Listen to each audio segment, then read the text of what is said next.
is the annual financial. We still have issues. We also indicate that, and on the same breath to say, can they achieve books of the department is need to be enforced. To say to them, this will be a good role. Then the next topic I want to talk about is something called the party. So the party insight system. So this is how the AG assess the different clients when we do the audits as well. So there's 4 areas we look at in terms of the culture shift: the institutional integrity, the performance, transparency, and accountability. And we are also then linking those party objectives to something called the implementation plan of SOPA as well. So in terms of that 4 areas, if the department then works on these areas, we're saying that can also improve the outcomes, that can improve the lived realities of the citizen on the ground, and that can also lead to better audit outcomes eventually as well. Okay, so just to get into then the purpose of the presentation today, which is the audit outcomes. So when the AG or the Auditor General audits, there's 3 areas that we audit on. We look at the annual financial statements that they would present at the end of May. We look at the performance information, and we look at the key compliance with legislation as well. So in terms of the areas I want to focus on as well, to say these are the areas where the department needs to work on as well. So in terms of the first area, the performance report, we found in the current year that the department had some amendments as a result of the audit process. So what was given to us was not a fair reflection, and there were material amendments that were made. So it's something that the department needs to work on. And then I think the other area of concern is then the compliance with legislation. You see the 2 pink blocks there under expenditure management. So expenditure management, there were 2 areas. The first was that the department did not make their payments within the 30-day process. And then the second area is the effective and appropriate steps were not taken to prevent irregular expenditure. So those resulted in material non-processes were not started or effectively implemented. They result in investigations, and then those investigations then result in remedial actions. And we're just enticing the department just to continue to focus on making sure those consequent management and remedial actions are taking place going forward as well. And Chair, the second part in detail, I talked to the performance information reflections. So this slide just indicates the 3 programs that we audited for the year, being the agriculture, produce supplies. Also tried to correlate how much of money was spent on those 3 programs against the targets achieved. Just to share maybe on the first one, agriculture produce support, budget spent 83%, targets achieved 37. So we're noticing a little bit of a non-correlation over there. Compliance and enforcement, budget spent 100, targets achieved 75. And the last one on biodiversity management, the budget spent 98.3, target achieved 75. If you remember earlier, I talked about the department needs to try to get to achieving 80% or more of its targets, as well as then to try to spend the money and also getting those outcomes as well. So that is one of the action plans we left the department with as well. And just a bit of insight on these performance information audits that we do as well. So on the first program, agriculture producer support, we know what the purpose of this program is. It's just highlighted over there. I'm not going to go through it in detail, but maybe to say the first insight is the underachievement on this program. So of the 16 indicators, we had 10 that were achieved. So the underperformance then has a significant impact. So what the AG would do as well is to just message on if we don't achieve it to the citizen, especially in the agriculture sector as well. So in this case, it is going to result in possible decreased levels of food production, reduced income generation, scarcity in the province. And then we are sitting with the second insight there, Chair, was the lack of youth training and inclusion in agriculture programs. So the department is doing some work in enticing youth to come get trained and try to be part of the agriculture access. It does create jobs. It then does also promote food security in the province as well. So in terms of that, we did leave a few insights of participation in this program, especially among the youth, and improving visibility of the program as well. So one of the things at the heart of this is the other theme that we looked at in the current year was the environmental sustainability. So if you remember, this department was 1 at the end of this audit, and then it will now split into 2. Negative environmental impact in the province and how this is doing. So the department, I can say, has done a bit better here, 75% achievement of the plan targets. This is to do with the fact that they are enforcing in the right manner, and the ability then to promote that culture of and sites operating and happening in the province to what is happening in ends, but also the culture has been changing as we're seeing in local government as well. So in terms of that, this program is credible. It speaks to good sustainable agriculture practice, specifically environment, speaks to biodiversity management, In this, our insight, when I spoke to the earlier slide, speaks to 98% of the budget spent and 75% of the targets achieved. So it is getting there. It's something that we can promote as a department. Biodiversity is something that is speaking to the availability of clean water, clean air, climate change mitigations. We're seeing those things happening currently, and then overall a sustainable environment as well. So how to make this program work a bit better? Coordination, very important, comprehensive coordination strategy, and then the inter-institutional coordination between what is happening in, for example, human settlements, or what is happening at this department, and what is happening in local government as well. So what we do year on year is we go to the department, we do the audit, and then we ask for commitments to say to Mr. HOD or the head of departments, the chief directors, these are some of the things the audit has picked up. What are you doing to commit that when we come back the next year, these things are not happening or they are getting better in certain ways as well. So the 3 commitments that we asked for in the current year, just to focus quickly, the spending on the grants. The department does have severe underspending in some of the grants. So the promotion of quarterly monitoring to ensure that what is happening in the value chain of those grant spending from start to finish happens. So the department has the ability to spend the money given to them in terms of the equitable share, and also seeing the positive outcomes on that as well. The second one, the supply is not paid within 30 days. A lot of work by contractors are happening, and we need to make sure that we do pay for work done in terms of our budget management processes, as well as making sure what is there is valid, accurate, complete, and the services are rendered, so we can pay then effectively as well. And then the last thing is just the asset management processes with municipality. And then we do this on a quarterly basis. We go to the department and just to check progress on this as well.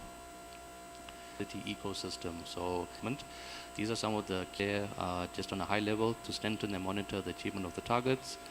Compliance monitoring needs to be further enhanced.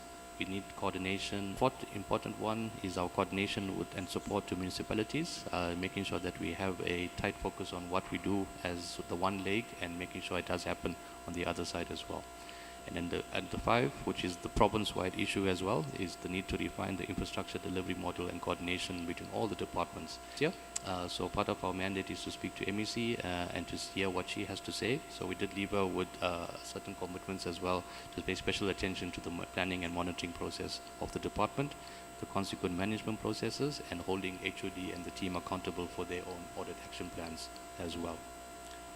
I think lastly, that's the presentation to say. So in terms of summary-wise, the department, a bit of stagnation effectively, Chair. Thank you. Office, I think what present their annual reports, and then after that we will pose questions to yourself, sir, and to the honourable MECs. Thank you. Once again, welcome to Honourable Ramakgopa, the MEC for Agriculture and Rural Development, and to Honourable Botha, the MEC for Environment. I will now afford Honourable Ramakgopa, MEC, to make some opening remarks. Thank you. Thank you, Chair, and good morning to everybody in attendance. Dumelang Bagolo, Sanbonani. I hope that everybody is keeping warm and in good health and in good spirits today.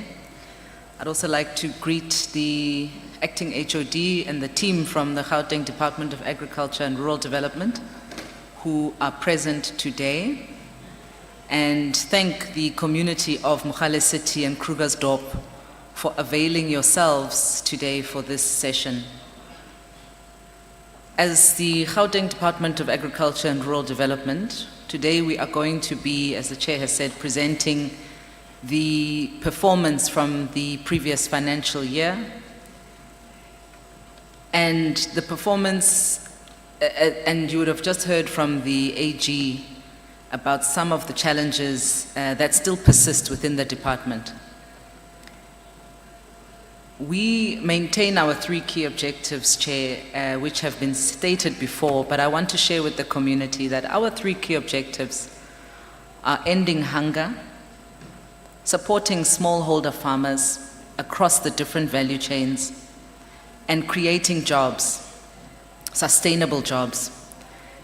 And as such, we are also focusing on agro-processing. So our performance and what you will see today speaks to those overarching priorities and our ability to implement those priorities.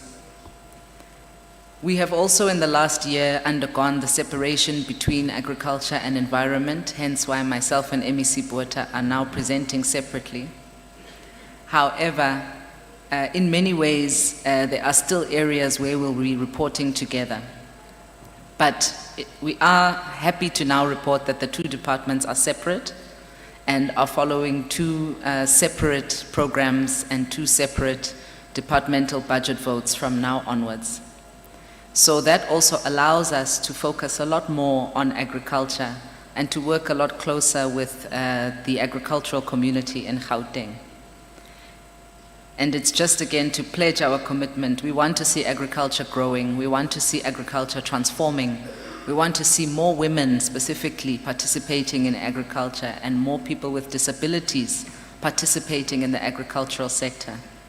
But we are also counting on you as the community to, one, hold us accountable, but number two, to also help us to be successful in delivering successful projects in these communities and in your community. And we thank you once again for working with us and helping to grow and support the agricultural sector. Thank you, Chair, and thank you to all the honourable members of the committee. Thank you, Honourable Honourable Botha. Thank you very much, Chairperson. Good morning to the committee, to the two departments, and to the community and the residents of Gauteng. I think if everyone from the Department of Environment can just please raise your hands. Just look at the left corner over there. So these are the wonderful people that serve us on a daily basis in terms of environment, and I want to give them a big vote of thanks for what they've done in the last 4 months since I've come in. Environment is a very difficult department to sort of run in the sense that we've got overarching and overlapping interests. So we're looking at things from, for instance, water and sanitation that comes from the Department of Water and Sanitation at a national level, and implementation happens at a local level through the municipalities. Air quality is also supposed to be monitored through the municipalities, and we then get to sort of regulate all of these things. So I think the fact that MEC Ramokgopa and I are now sitting here in two separate departments really plays a big role in the seriousness that Premier Lesofie has placed on the agricultural side and ending hunger, but also on the environmental side and making sure that everyone's got a clean and safe space to live in. I've done a lot of reading around the environmental space in the last 4 months that I've been around, and the numbers are actually staggering to see how much violent crime drops when you're actually in a cleaner environment. And these are the sort of things that we need to place emphasis on. There's obviously been a lot of talk around G20 and how we've been preparing for G20 and how clean, City of Joburg and Tshwane and all of the other various municipalities are. But this really needs to continue beyond G20, and there is a sustainability plan beyond that. I think we've also had some challenges in terms of the splitting process. Some of the staff that were previously part of GDARD, which included environment, have stayed in MEC Ramokgopa's office. Some of them have come across to my office. So there are key vacancies that we also need to deal with going forward, which present some challenges of their own. However, when we look at what environment, I think that when you look at environment as a whole, people often get it wrong to say that, if we dump illegally or if we litter, that's creating a job within the government, which I really want to state to the community today unequivocally is just so very incorrect, because we've only got a limited budget. If you think about a business, when a business does business and they sell their services, they're selling something that they can make money on and they can pay people for. When government gets allocated a budget, it's just a small amount of budget that we can really only use once throughout the financial year. So we can't keep re-cleaning illegal dump sites. So the message is that as the Department of Environment, we're going to strive to create an economy around waste. We want to open more and more buyback centers. We want foreign direct investment to come in here. We want businesses in South Africa to start investing in the people. And we also want to put the power back into the hands of the communities. you must be able to make money off of the waste. You must be able to start industry off of the waste. There must be innovative tech that comes your way to be able to start to sustain yourselves. There are so many jobs in waste. And that's really where we're starting to push towards. Notwithstanding the fact that all of these things also tie into climate change, I know that there's been some flooding this week throughout parts of Gauteng, and we need to start looking at that as climate shocks and not simply just as, oh, this was a act of nature or, force majeure, act of God. And this also means that we're going to start introducing nature-based solutions like with our Kalsbreed rehabilitation plans. So what we're really looking to achieve here is, as the AG said, there are still some gaps, there are still some issues that we need to resolve. But what we really need to start doing is we need to start decentralizing some of our functions and handing it back to the communities so that the communities can create jobs and thrive and have that cleaner, happier environment to work in. I see some faces here who have been victims of some environmental tragedies and have lost businesses as a result. And as government, that's really where we need to place our focus and our emphasis to make sure that we're focusing on creating a sustainable environment for economic activity to take place. And then from our side, we'll start regulating it. I think you'll see, for those of you who have followed me in the last 4 months, you'll see that a lot of emphasis has been placed on compliance. So we've got a compliance unit. Mary Jane is sitting there. She's our acting chief director for compliance. And that means anyone that's dumping illegally, burning illegally, running illegal buyback centers, businesses who are not complying with licenses, municipalities who are not complying with waste licenses, atmospheric emissions licenses. We're going to really attack these areas very, very hard because these are the people that are causing huge issues to health, to water, to all sorts of pollution. So yeah, really grateful to my department, grateful to the portfolio committee who have also ensured that we stay on track and in the right frame of mind, and to the communities who buy into ensuring that they're not just relying on government to fulfill a particular function, but that they're actually forming part of an arm and a branch of government. Thank you very much, Chair. Thank you, Honourable MEC. I think now we're ready to start with the presentations. Honourable Ramagopa will be presenting. If I could just invite, I think, is it yourself, Menkabinde? Okay. Yes. Could you join us? You're welcome to come. Menkabinde is in charge of monitoring and evaluation. She'll introduce herself.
Thank you, MEC. Good morning, Honorable Chairperson, honorable members of the Portfolio Committee. My name is Naomi Nkabinde, as MEC Ramagopa has introduced myself, and I will be presenting the annual report.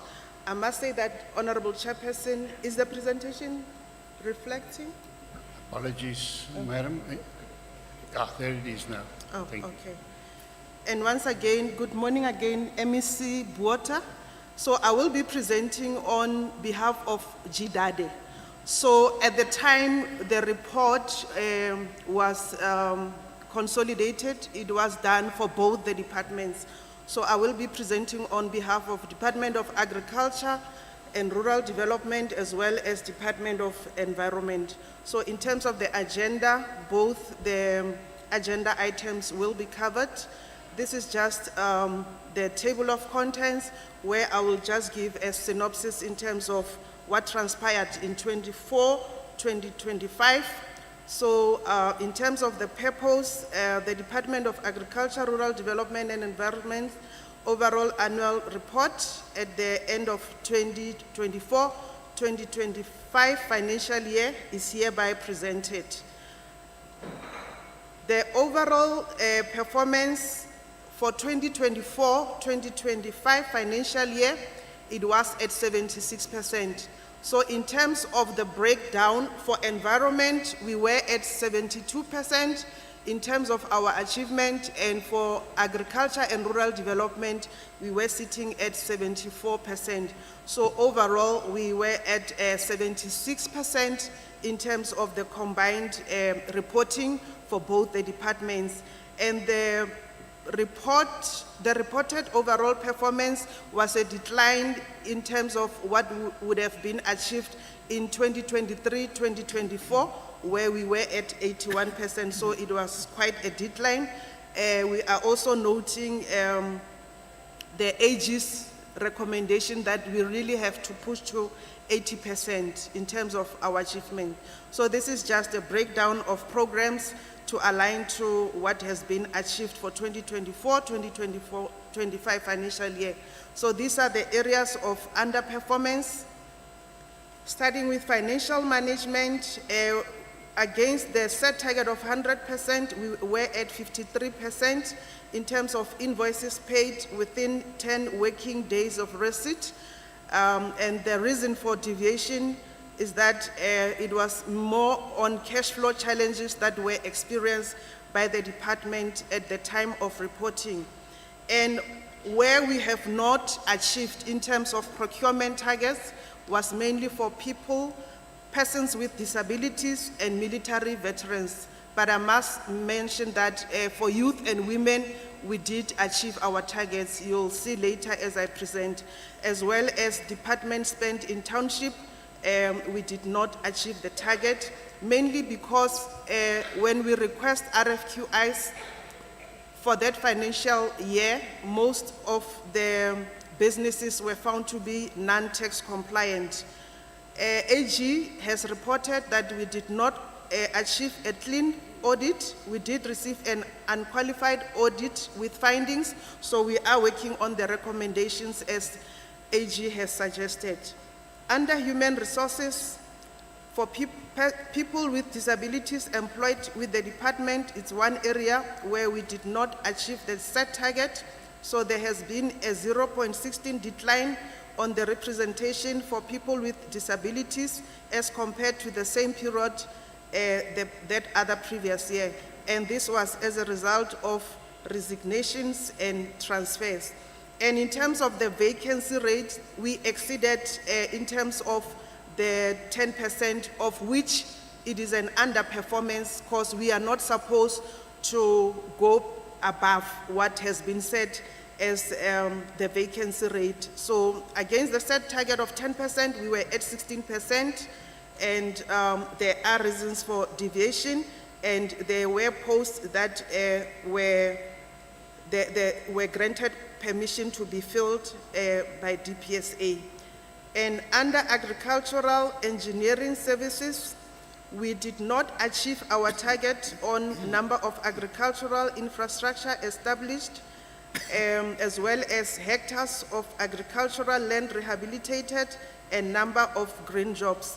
So on green jobs, it was due to late appointment of service providers due to departmental challenges and risks, which included the approvals of business plans and late transfers of funds to the province. So this resulted us in underperforming. On producer support services against the set target in terms of producers supported in the red meat commodity against the set target of 20, we only achieved 8, and here we were affected by delays with the procurement of the required services in support of the red meat producers. So for the 2024-25 financial year, we struggled to get applications in terms of people who would have been interested in citrus commodities. So as the province, we did not receive any applications with regards to citrus production, so that really impacted on our underperformance. And on smallholder producers supported to be commercial, only 12 smallholder producers were commercialized in the year under review. The variance of -8 farmers could not be supported due to the delay in the execution, implementation of the requisite infrastructure. Therefore, as at the end of the financial year, the target could not be achieved. Under producer supported support services, in terms of women producers that were to be supported, as well as smallholder producers supported, the target could not be achieved, and this was mainly due to the business plans approval processes. Under extension and advisory services, AG also has touched on this one to say that we really need to improve on this one. So the challenge for that particular year, we partnered with Department of Social Development, and most of these youth, young people, they were requested that after they exit their treatment centers, in terms of them being treated on issues in relation to drug rehabilitation, they were to form part of rehabilitation, the food production programs. So what transpired is that a small number of youth showed lack of interest in our agricultural programs. And under food security, on number of subsistence women producers supported, as well as number of subsistence producers supported, the challenge there was that the department received 50% of PES. PES is the Presidential Employment Stimulus Funds. It was only received in November for support of these subsistence producers, therefore less subsistence producers than was targeted for were supported.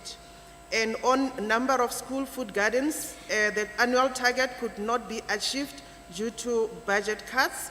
And on horticulture production, hubs established against the set target of 1, we did not achieve anything, mainly because the horticulture production hub could not be established this financial year, also due to budget cuts. For all these indicators under rural development, this could not be achieved, mainly because the department has external dependency on land allocation, and as a result, it affected what could have been achieved for women as well as youth beneficiaries. Now, moving on to environment in terms of areas of underperformance, under administrative enforcement, notices issued for non-compliance with environmental management legislation. Against the set target of 100, we could only achieve 90, leaving us at a variance of -10. The reason being the number of administrative notices that were issued is determined by the number of non-compliances that were detected during the site inspections conducted or sites monitored. On percentage of administrative enforcement notices complied with, only of the 170 administrative notices that were issued, 45 notices were closed down or withdrawn, which then resulted in the 26% achievement on this target. And this is mainly because of the administrative notices that by then they were still in process of being complied with.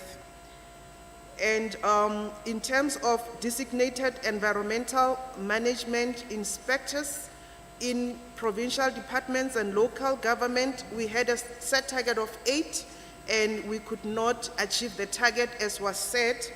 The indicator, I must mention that it is demand-driven, and both the inspectorate and municipalities did not get the planned number of people to be trained and designated. Under impact management on EIA applications against the set target of 100, we were at 92%, and there were challenges in terms of lack of delegations and long routing procedures that contributed to the target not being achieved. And not only that, we also happen to have challenges with the online system failures to upload the applications. All these targets under pollution and waste management were not achieved for 2024-2025. Some of these targets were removed due to budget cuts. As a result, they could not be achieved. And with regards to the feasibility study for regional integrated waste facility, the project to develop the detailed feasibility study following the completion of the pre-feasibility study was not funded. The department tried by all means to knock on all these doors, but we couldn't access funding. As a result, the target could not be achieved. Where we also have not met target is under pollution and waste management in terms of number of waste recycling cooperatives that were to be trained, as well as Gauteng waste minimization regulation promulgated. These indicators were also removed due to budget cuts. However, they are in the operational plan. Not saying much on biodiversity and protected area planning and management. This is where AG also highlighted that we have not achieved the target on hectares under the conservation estate. So this target was not achieved due to challenges in the finalization of the NEMPA declaration process. And again, on hectares of land under rehabilitation or restoration, we could not equally achieve the target. The target was not met owing to inadequate amount of herbicide in store. And where we have also not achieved the targets is in terms of percentage of complete biodiversity management permits issued within legislated timeframes, as well as new stewardship sites assisted to increase land under conservation through the biodiversity steward programs. I must mention that in this report, you wouldn't per se see the areas of mitigation. However, in the annual report, we do have strategies to overcome all these areas where we have underperformed. Now, I want to move to areas of achievement. It's quite a lot, so I'll just pick on a few. We have achieved 100% in terms of percentage of total procurement that targets both women and youth. And on youth, we are at 45%. We exceeded the target that was set in terms of 30%. And for women, we were at 65% against the set target of 40%. And we have achieved 100% in terms of reduction in irregular expenditure, as well as percentage procurement implemented through the open tender system. Under agriculture, in terms of number of farm management plans developed against the set target of 120, we exceeded to 157. And on smallholder producers supported to produce food in Sidibeng and West Rand, we exceeded the target, as well as number of participants trained in skills development programs in the sector. Against the target of 780, we were at 1,038, so we have exceeded these targets. These are also areas where we have either equally achieved the targets or we have exceeded the targets. Number of smallholder farmers supported to meet export markets compliance requirements for livestock and food of animal origin. We have equally met the target of 3. The same with number of export value reports providing amount and value complied. We have equally achieved the target. Where we have also exceeded the target is in terms of visits to epidemiological units for veterinary services, as well as number of inspections conducted on facilities producing meat. Still under agriculture and rural development, we have equally achieved on research projects implemented to improve agricultural production, whereby where we have the set target of 10, we have equally achieved the target. And on the percentage of poultry and piggery facilities registrations that were to be compliant, we have also achieved the set target. As I've said, I'll just pick and choose because it's quite a lot. I wouldn't read through all these areas where we have achieved. Honorable Chairperson agrees with me. Number of hectares worked by GDA tractors. For the set target of 6,000, we are at 9,536, so we have far exceeded the target, as well as on clients supported with production, economic services. Against the set target of 420, we have achieved 509. And number of capacity building initiatives undertaken targeting agropreneurs, we have exceeded the set target of 220, where we had additional 20 and we achieved 240. And on agricultural economic information responses provided, we have exceeded the target of 430 to a total of 504. And we successfully had an agri-BEE in Daba, so we have achieved the target that was set at 1.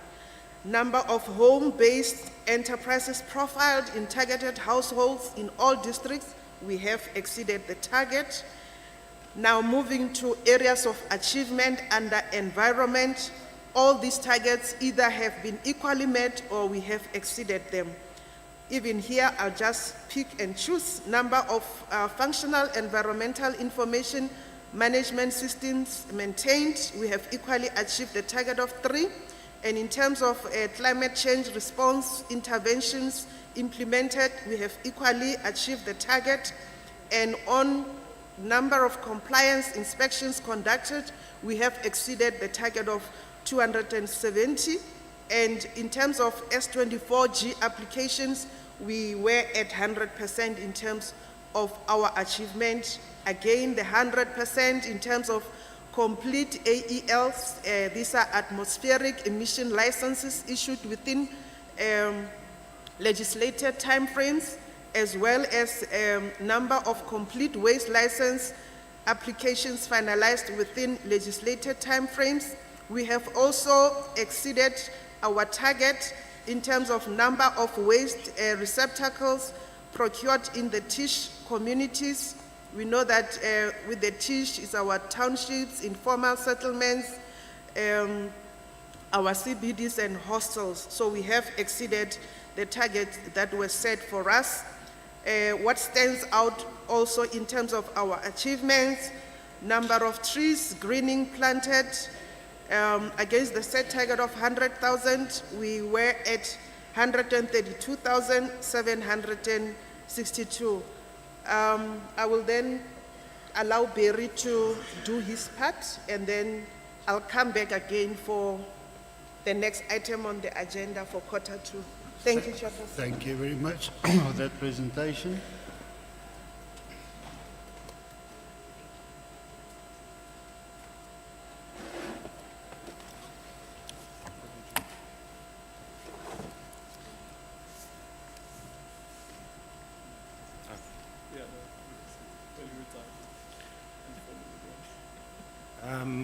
Good morning, Honourable Chair, Honourable Members, MECs, HODs, colleagues and the community attending today.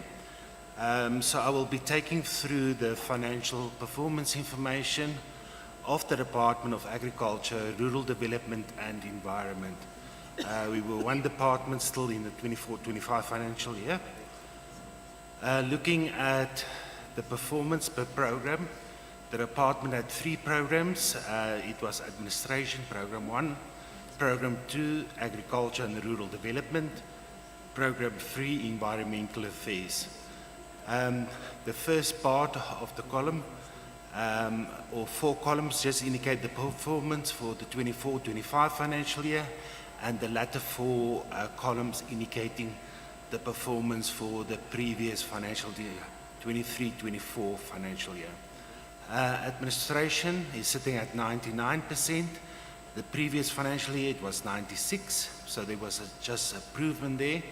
Agriculture and Rural Development was sitting at 89, and the previous financial year it was sitting at 97, so there's a slight regression there, which will be explained in the slides going down.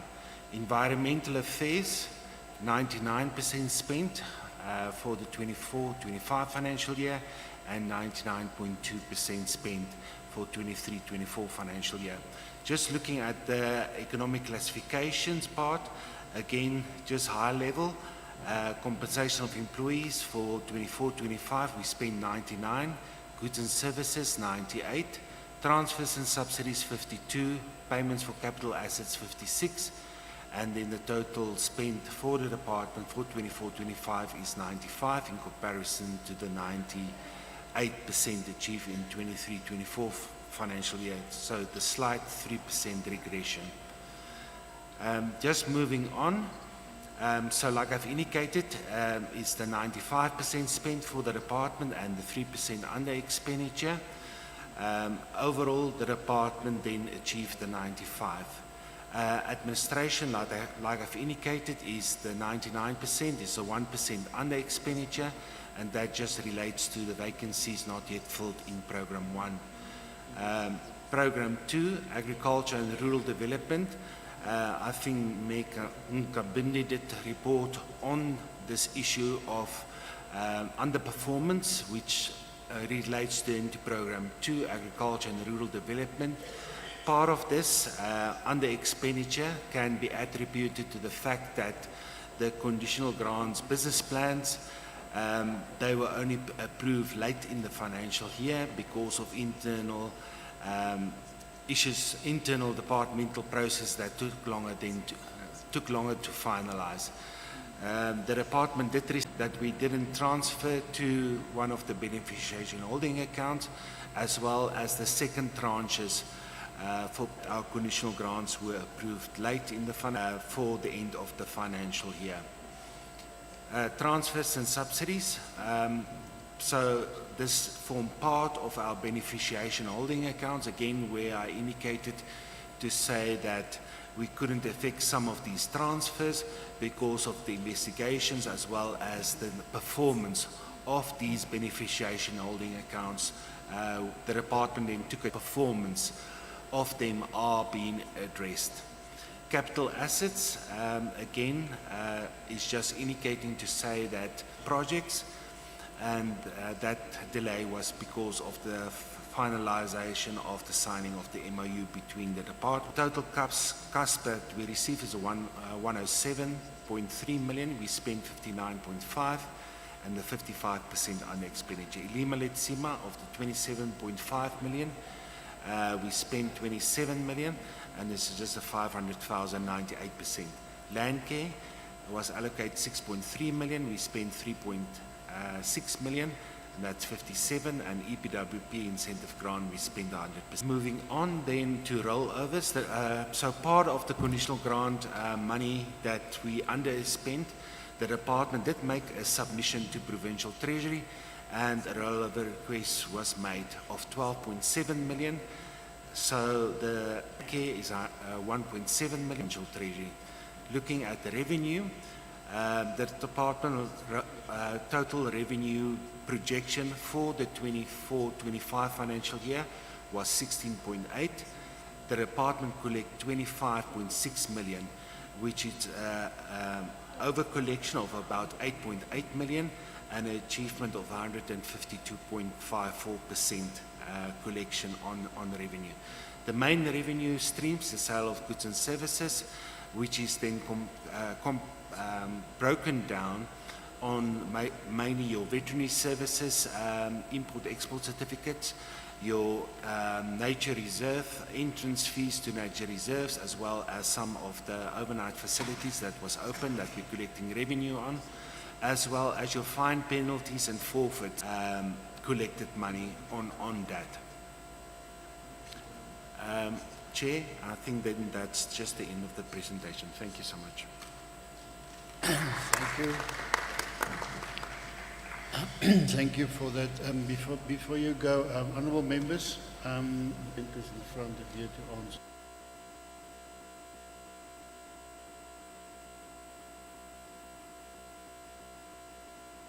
Honourable.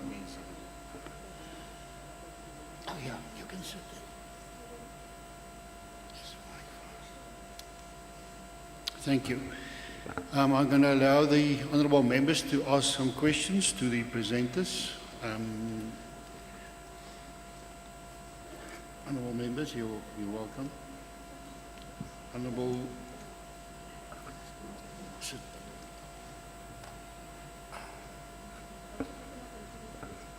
Council yourself. I'm going to ask there from the left, Honourable Moody, from your side, anything?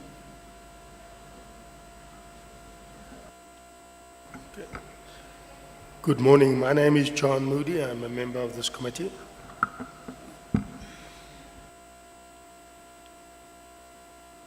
Thank you, Honourable Member. You're welcome. Dumelang. O ya ga santse. Nna ka lebitso ke Tshepo Steka. I'm the member of the committee. Chair, must I ask my question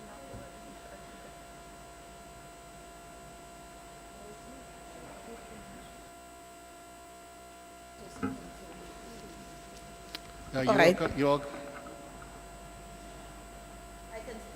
Yeah, you can continue. Thank you. All right. Okay. I have a few questions to ask. One is for us to know how many municipalities allows people to do agro-processing and how many does not. Two, I want to know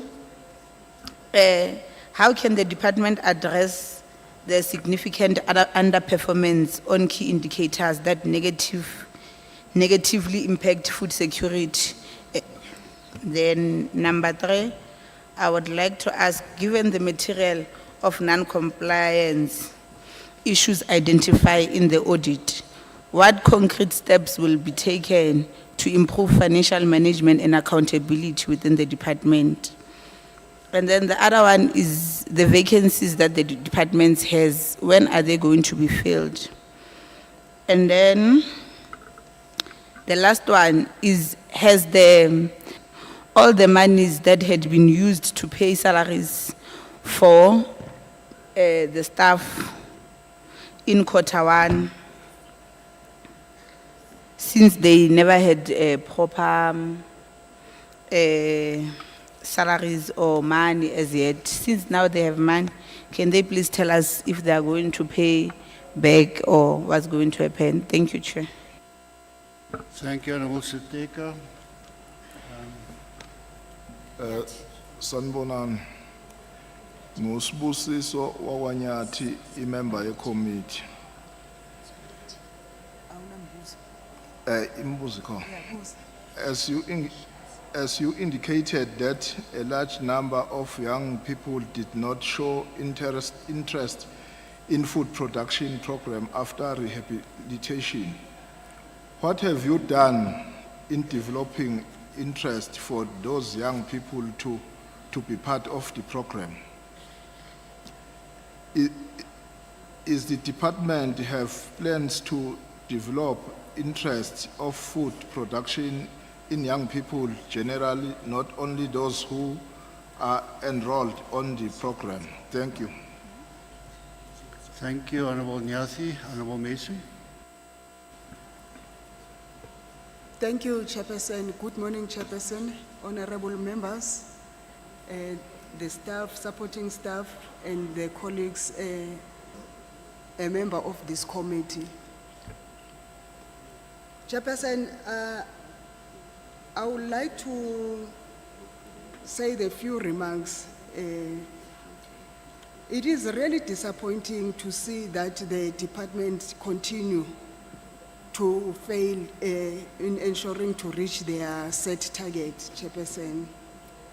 The performance of dropping from 81 to 76 and the key agriculture and environment indicator.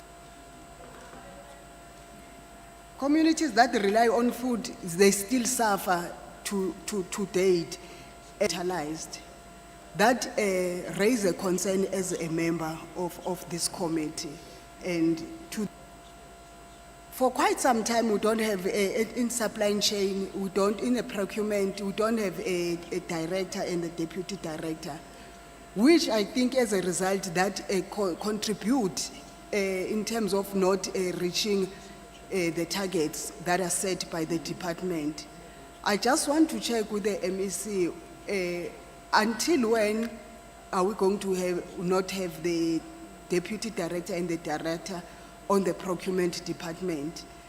And also to check with the MEC in terms of the processes of the vacant post, which vacant posts that were budgeted and still failed to fill those posts, and which ones were not budgeted, Chairperson. I think for now I would want to pose from those questions. Thank you, Honourable Macy. Honourable Engelbrecht.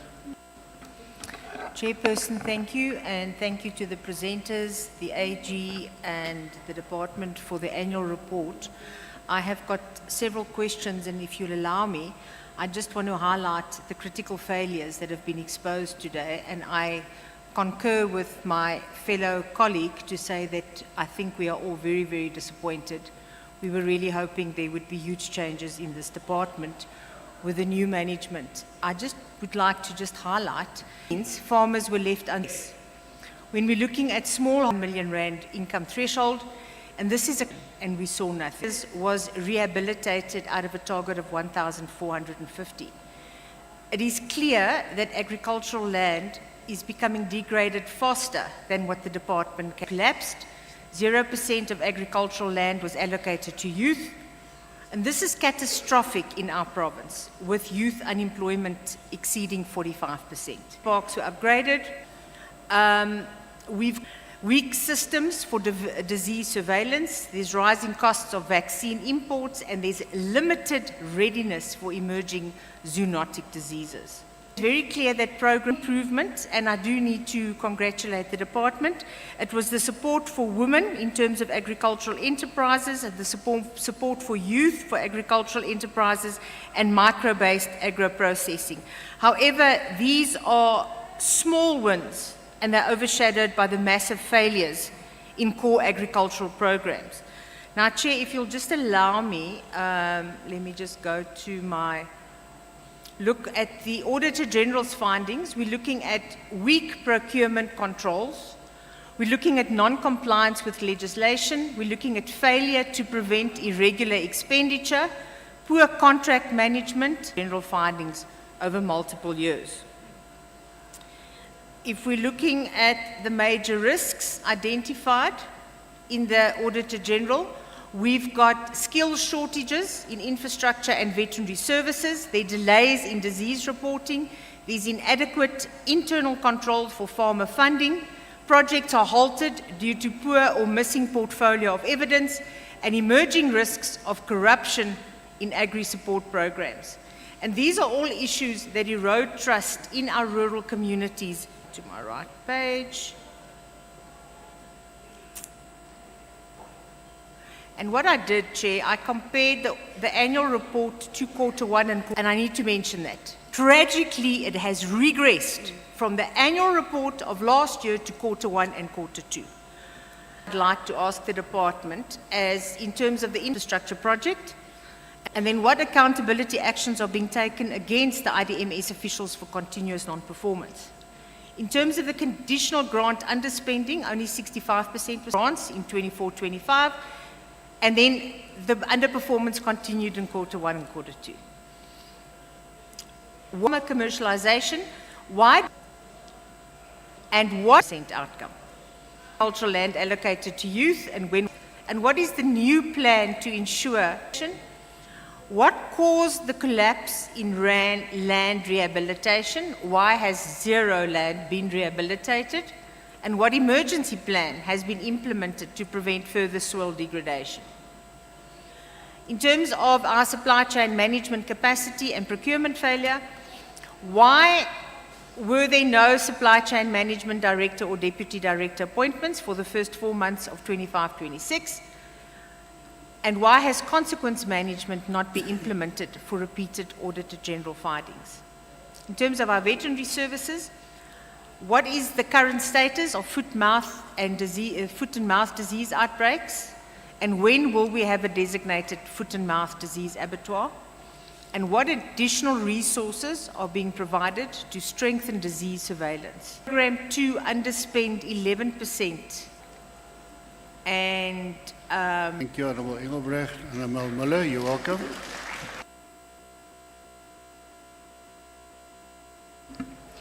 Thank you and good morning, everyone. My name is Jaco. I'll just touch on a few things that is a huge issue. Recycling centre zero, number of it wasn't necessary or so on. The other concern is the money that was, or the reallocation of funds for the 6,000 EPWP workers. I'm assuming 1,000 workers, I know they did their due in that period. And can we justify a line item here that wasn't met because of the... Honourable Muller. Honourable Chair,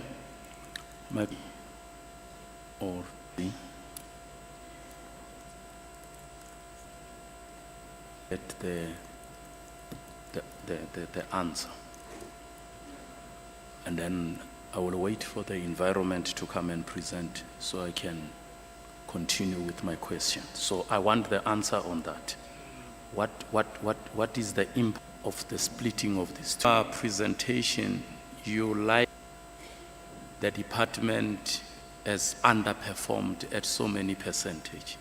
So I will be very happy if you can many percentage. It's very confusing. In your to tell us in the human capital. Sorry, please don't. We are not political. It's so small. I think you can be able to tell me. And then I want to know, if you are having only 8 people with disability employed within the employer, how many people with disability have you empowered? That is as the farmers. 1, 2, 3, 4, 5 farmers that are people with disability. How many have you empowered? And what is the target of empowering the people? My question, Honourable Chair, is so straightforward. Thank you. Thank you, Honourable Jaco. I think we've... questions. Fine, okay. Then we can go straight to the answers. You're welcome to respond then. Thank you, Chair, and thank you to all the honourable member community on what's questions, and I'd say the detail also that's required. I'd also like, with your permission, Chair, that some of the questions be answered by the relevant department officials, wherein we'll be able to go into detail on some of the responses, especially the numerical ones. They are on hand to respond, and I'll invite them shortly. But I do want to just give a bit of context, which may set the scene, at least, to make it a bit easier to understand why some of these challenges exist. As the Department of Agriculture, our program funding, as many would know, is primarily comes from what we call the Conditional Agricultural Support Program. Now, this is a grant, Chair, that we receive from the national government, and every year we ourselves as a department have to apply for this grant. It is not given to us, it is not guaranteed to us. We must apply every year, and we submit a business plan every year to the national department. And that business plan comes from projects that the community themselves and members of the different communities in the different regions would have brought forward. They would apply for this. We will then put together the business plan, and it would be approved by the National Assessment Panel for CUSP. We also receive grant funding from national government for our subsistence farming programs. So a lot of the Ilimalitzima programs, homestead farming, backyard farming, and food security programs would be funded from Ilimalitzima. Why this is important, Chair, and to speak to some of the issues of underspending, is that you may well find that we could submit our business plan and it may take months for approval to come through. Member Engelbrecht, for example, raised the issue of why even now in Q1 and Q2, we are still seeing massive underperformance. And that is actually a case in point. Even for this financial year, it is November. The financial year started in April. We have not received grants for this year. So the farmers of Gauteng are sitting waiting for their disbursements. It's raining right now. It is prime time for planting, and they don't have production inputs. So we are going to be trying to supply production input. It registers as an underspending. So these are some of the challenges we have to manage, and we are not blameless in this issue, and I think that must be said. We as the department also have a lot of work to do in terms of making sure that our internal processes are seamless, such that we are able to get our grants on time. But I'm sharing this. In many instances, we ourselves are waiting for money to come, and when it comes, then if I come, and we'll talk to some of the details, then I want to just talk about the vacancies briefly. Due to the split, as has literally director for marketing, whatever it may be. Now, how the split worked was that one person went this side, director for SCM, another person goes this side, a deputy director. So you will find both departments, and I'm sure MEC Botha will talk to this, are needing now to fill those vacancies, and that work has been happening progressively. The Department of Environment, Shem, didn't even have a budget for some time, and I think their budget only came later.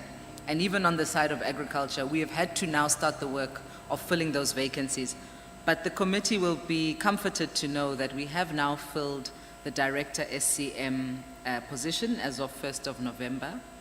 And we are now on a course to filling the critical vacancies, which I'm sure DDG of Transversal Services will also give us an update in that regard, a more detailed update. I think I'll also just talk a bit to some of the concerns that have been raised around the audit matters. And the committee is very right in saying there are audit matters that have been recurring year in and year out, year in and year out. And we accept and appreciate that. And so we have put now a process in place as a team where we are every week tracking those audit outcomes, AG, the audit findings, and we have put a program in place to address each of those matters, and they range across from expenditure issues right up until just general compliance matters and reporting matters. And so we are working on that, and we are targeting to improve our audit outcomes. Of course, a big part of that is around payments and making sure that we are paying our service providers within the 30-day period. And that is something that has been a challenge for us because of cash flow issues. So we are trying to close those gaps, and the CFO will also perhaps speak to some of those issues. But expenditure management is probably one of the biggest issues that we have faced, as well as the procurement issues. So you've correctly said, we did not have adequate capacity. We didn't even have a director for SCM, a deputy director for some time, which meant that there were a lot of compliance matters relating to supply chain management. And is currently also heading up and leading both departments. So as you can imagine, there is a lot to try and manage there. But that being said, these challenges and especially when it comes to the programmatic issues. And I want to talk about that, Member Chokwe, because the reason we are here is not just to talk about numbers and audit outcomes. We are here to talk about, certainly I am here to talk about the business of agriculture and whether we as a department are making an impact in the communities where we want to see agriculture happening and thriving. So whether we have capacity issues or not, it's important, but I think the programmatic issues are more important. And people want to know and have clarity about whether they will be able to receive production inputs on time, whether they will be able to apply and actually get responded to and actually get their application, so that we drive food security. And so the under expenditure in those areas is unacceptable, and it's something that we are really, really driving towards closing that gap. Let me also just say, on the topic of young people and youth, this is a topic that's very close to my heart. But we also know that there's a lot of work to do in terms of even just marketing this industry to young people. A lot of young people they don't see agriculture as an exciting opportunity area. Babatlo di accountant, lidi, soccer players and all kinds of exciting careers. They don't see this as a profession as yet. And we have to do a lot of work to conscientize. But equally, we also have young people, some of whom have studied and they've graduated in these types of agricultural studies. The challenge that they have is that they don't have pathways into the industry and opportunities to actually work in the industry. So we are working on both sides. We have a program wherein we try and place unemployed graduates into work opportunities interested in agriculture. We have a partnership currently with Youth in Agriculture and Rural Development. We also have gone to other forums like the, Mzansi Youth, and we host our own Youth Entrepreneur Awards every single year, where we highlight the achievements of young entrepreneurs in the sector, just again to try and profile some of the young people who actually are doing good work in this sector. But them understand agriculture is fashionable, it's exciting, and there's opportunity there, and see the pathway. And agro-processing is one such area that I think younger people also are very excited about. Member Siteka, you asked the question, member, and it's happening in different ways. In fact, right here in Mogale City, we have one of the biggest agro-processors in the country that is many of us eat every day. But we want to also see agro-processing happening in our townships, in our communities, whether you are making the chili seeds, and we believe there's a lot of opportunity in the sector at all levels, whether you are starting small or big. We actually visited a lady who was manufacturing in Attridgeville. She's got a brand where she's producing sauces out of her garage to big manufacturing and production. I will, as I said, give an opportunity for some of the details to be dealt with. And if I can invite, obviously we have our two presenters. Maybe let me start here. If you've got gaps, Menkabinde and Tate Fenter, you can then call on Mr. Madolo, who I think can also assist. The Chief Director of Agriculture for the province is also here. And he will also assist with answering some of the questions specifically around the agriculture programs. And then Melungi, I think you can also give a bit more detail about some of the HR matters and the issues around filling of the critical vacancies. And then hopefully we will respond to all the questions. Thank you, Chair. Thank you, Honorable MEC. I think the presenters or the people who will be answering. Let's start then. You're welcome. Thank you. Thank you. Thank you, MEC. Thank you, Honorable Chairperson. MEC has already responded in terms of the earlier questions, more especially around youth, to say other than us having not achieved that target that related to number of youth rehabilitated as part of food production, are empowered. But Mr. Madolo, perhaps he can add on that one. And Lungi will correct me, includes people with disabilities. I'm responding to Member Chokwe and Jidade, but Lungi will just respond in terms of how many out of those people with disabilities. And I just want to correct something in terms of agri-parks. We did mention that we have achieved the target of 4 on the agri-parks. So the none in the presentation was mainly in terms of reasons for deviation. So our set target was 4. We have equally achieved the target, so there's no reason for deviation. So the none doesn't mean that the target was not achieved. Yeah, Barry. Thanks, honourable members, for the questions. So I will just maybe taking or responding to a few of them. Looking at the issues that was raised by AG, MEC is correct. We've then actioned those and mitigation matters on that. However, it needs to be noted that looking at the 30-day issue that was raised in the previous financial year, where we reported the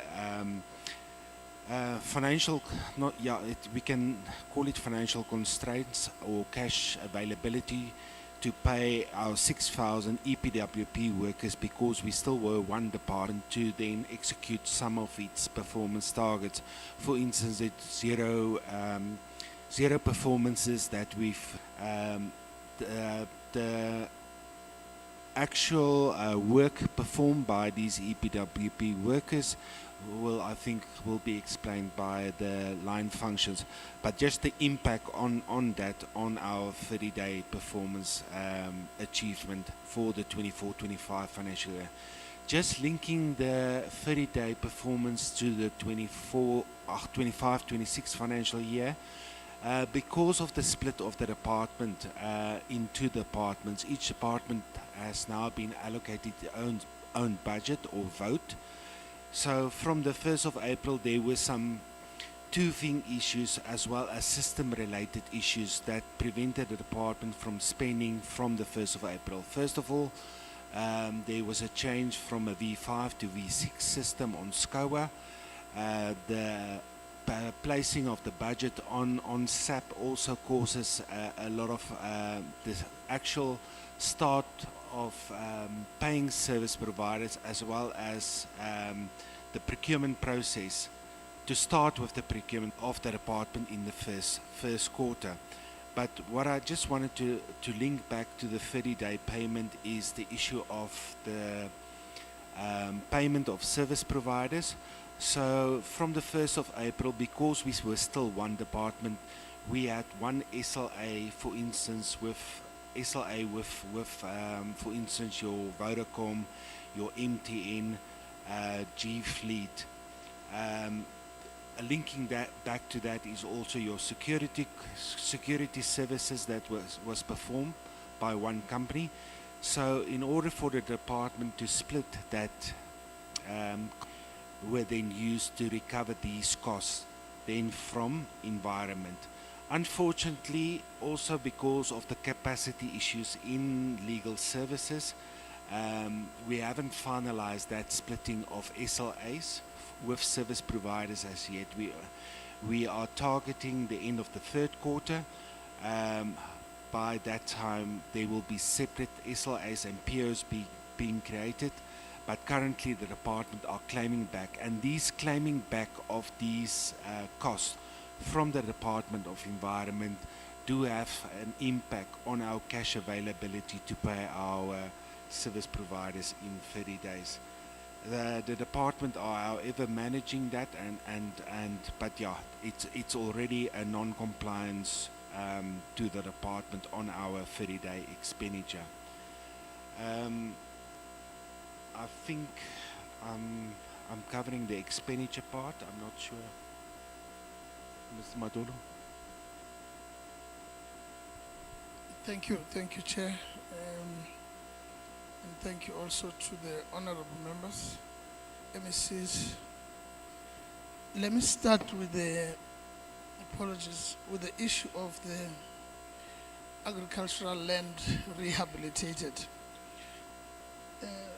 Honorable member, this is a demand-driven target because we get applications from farmers who actually need us to assist them with the rehabilitation of their land.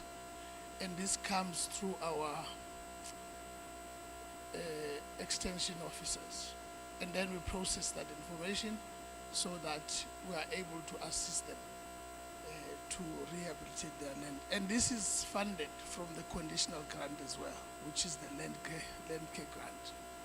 So, as indicated by the MEC as well, we got our funding a bit late, and that also had a replica impact in as far as making sure that we assist all these farmers on time in the last financial year, such that that work is continuing as we speak to make sure that the farmers are assisted with the requisite legumes, for example, to improve their soil and so on. So it's work underway, and we are making sure that we are catching up as indicated. The rollover for that was also approved, so we are catching up on that. On the agriculture, what we are doing as a department is that now we are not relying on the tender supply chain driven process. We are actually transferring the approved budget to implement infrastructure related protecting farmers with their water supply, which we are presently, and they actually have been approved by our national transferring officer to test water quality and the quantity of the water so that we assist these farmers, 29 of them, with the boreholes. So this is infrastructure that is also on farms, and we transfer monies to these farmers through what is called the beneficiary holding account, so that they themselves are able to manage the implementation of their own infrastructure. And because, as indicated, we had challenges around the tender process that actually delays things in terms of the implementation of infrastructure. But let me also hasten to say that even if that is the case, the issue of the implementation of infrastructure, especially with the projects that were approved under the beneficiary holding account, disbursement of the funds from national in as far as the conditional grants are concerned. On the issue of the commercialization of farmers that we supported through the land bank, and we've got that detail that we can provide, of farmers that have been approved, and these are commercial farmers in the grain industry, for example. They were supported in the last financial year. However, I think that information came a bit late for our system within the department to capture that, hence it was not captured, but we've got more than 16 additionally to the 12 of commercial farmers that were supported through the land bank. And actually, even for this financial year, given the memorandum of agreement that we have with the land bank, more farmers are going to be supported in the various industries. Thank you so much. I'm not sure if I'm leaving any other thing out.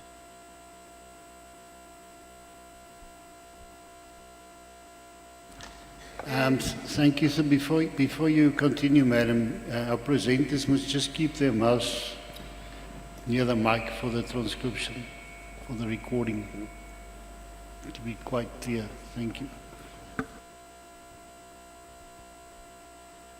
Thank you, Honorable Chair. Good afternoon, members of the committee, MECs, and the community that is present here today. My name is Lungisiwe Dlamini, and I'm in process to ensure that we capacitate both departments.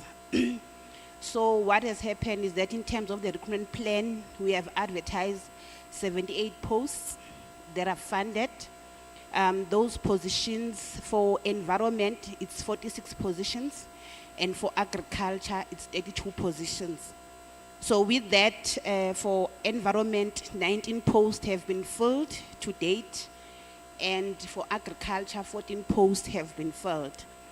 Some posts that we have advertised already, mostly on program 1 for JE process. So before the post is being advertised, there is a process that must be followed where the post must be evaluated in terms of the functions, and also the system will even indicate the post in terms of the level of the post that the post must be advertised. So previously there was an old job evaluation system that was in place. However, the Department of Public Service and Administration has now come in with a new system of which is evaluate, that all departments must follow in terms of job evaluation. So we receive a circular to say we need to pack and all those positions. However, we have been given a green light by Office of the Premier that most positions under core, they are on OSD positions. So just to also indicate that under agriculture, there are 4 critical SMS posts that were filled. The Director SCM, it has been filled, the candidate has started. And we also filled the Chief Director Veterinary Services. It was an internal promotion. And we also filled the Director Animal Health. And the CFO posts we have advertised. Those are the posts that were critical for SMS. Over and above that, due to the split of program 1 identified, and also they are undergoing through the process of JE, job evaluation. However, the OSD positions are being advertised as well in this list to ensure that we capacitate the department, both departments. With disability, we have 26 employees that we have currently with disability, both departments. So we need to then recruit 24 employees with disability so that we can show that we meet the target of 5%. But when we calculate the target, we calculate the target in terms of the employees that we have with disability against the total number of employees in the department. Then we then come up with the target. Thank you very much. Thank you. Continue. The last question, Honorable Chair, was under pollution and waste, where as a result of budget cuts. So Honorable Miller, I think it's also for us to emphasize that, however, implemented in the operational plan, but Palisa can confirm that. But I think, yeah, that suffices. There's work happening. Morning, Chair, honorable members and members of the community. Thank you very much for being afforded the opportunity to respond to questions that what is the status to date. I haven't introduced myself. Apologies. My name is Wynton Rabolao, and I am the Chief Director for Veterinary Services. Apologies for that. In terms of the current status, Honorable Member Engelbrecht, we have about 117 reported cases. And I want to emphasize the word reported, because foot and mouth disease, it's not a fatal disease. It does not kill the animal. So by and large, you rely on the cooperation of the farmers to report the disease. And then secondly, we are unable also to go to every single farm, because once our officials have been on a farm that is infected, they carry the virus in their nasal cavity for about 5 days. So we don't want them also to act as a source of infection. And then in terms of the number of cattle that we have vaccinated to date, it's 272,385. And then in terms of cattle that have been slaughtered under controlled conditions, obviously, 1,692. In terms of the breakup of the cases, in Lesedi, we have 43 cases. In Ekurhuleni, we've got 29. In the city of Joburg, we've got 6. Emfuleni, we've got. And despite the negative media around us not being able to control the disease, I can really say with confidence is that diseases do not know borders. And as we speak of now, the following provinces are infected. Northwest Province, probably those that read the press have probably will follow.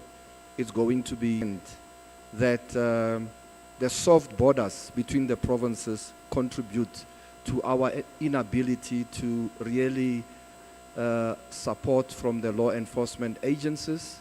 And I can only say probably by the end of this year, I don't want to give a wrong expectation. The situation might get worse because we are facing a festive season and culture having a huge challenge. And in terms of us not or reporting diseases on time, I must emphasize that our diagnostics, all the samples are processed by the Agricultural Research Council, and currently, given the extent of the disease countrywide, the lab is prioritizing foot and mouth disease. We lost our capacity to produce our own vaccine, so we are now relying on BVI, which is the Botswana Vaccine Institute. And given the extent of the disease, every single province is scrambling around to get vaccine. But I must also give you confidence that we are working together with industry, specifically the RMIS, which is the Red Meat Industry Services, to see how best we can collaborate and consolidate our resources in terms of bringing the disease under control. Because it does have a negative impact on the economy. We are unable to import permit that requires us to certify for FMD. So we are doing our best. However, as I say, I don't want to give a false sense of confidence that we will stabilize the situation. It will probably take us another 6 to 7 months. But we have also received a considerable amount from the CASP funding to boost our biosecurity. So most of that funding is going to be dedicated towards us now being able. Member Engelbrecht will also remember that previously we did indicate that because FMD, it's a trade-sensitive disease, for strategic reasons, it was only the mandate of our National Department of Agriculture to be able to budget and plan for the procurement of such disease. However, most provinces have stepped in, and ourselves as Gauteng have stepped in. However, we don't have the latitude to order directly from Botswana.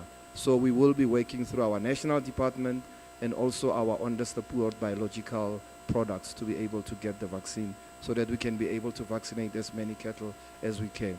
I must also say that from a strategic point of view, at a widespread vaccination campaign, because to date we have been chasing the disease. We only go onto a farm once there has been a reported case of FMD. Whilst if we change the strategy, whether you are infected or not infected, we will then be able to vaccinate your cattle. Now, in terms of the designation of abattoirs, Member Engelbrecht, for Gauteng we've got 2.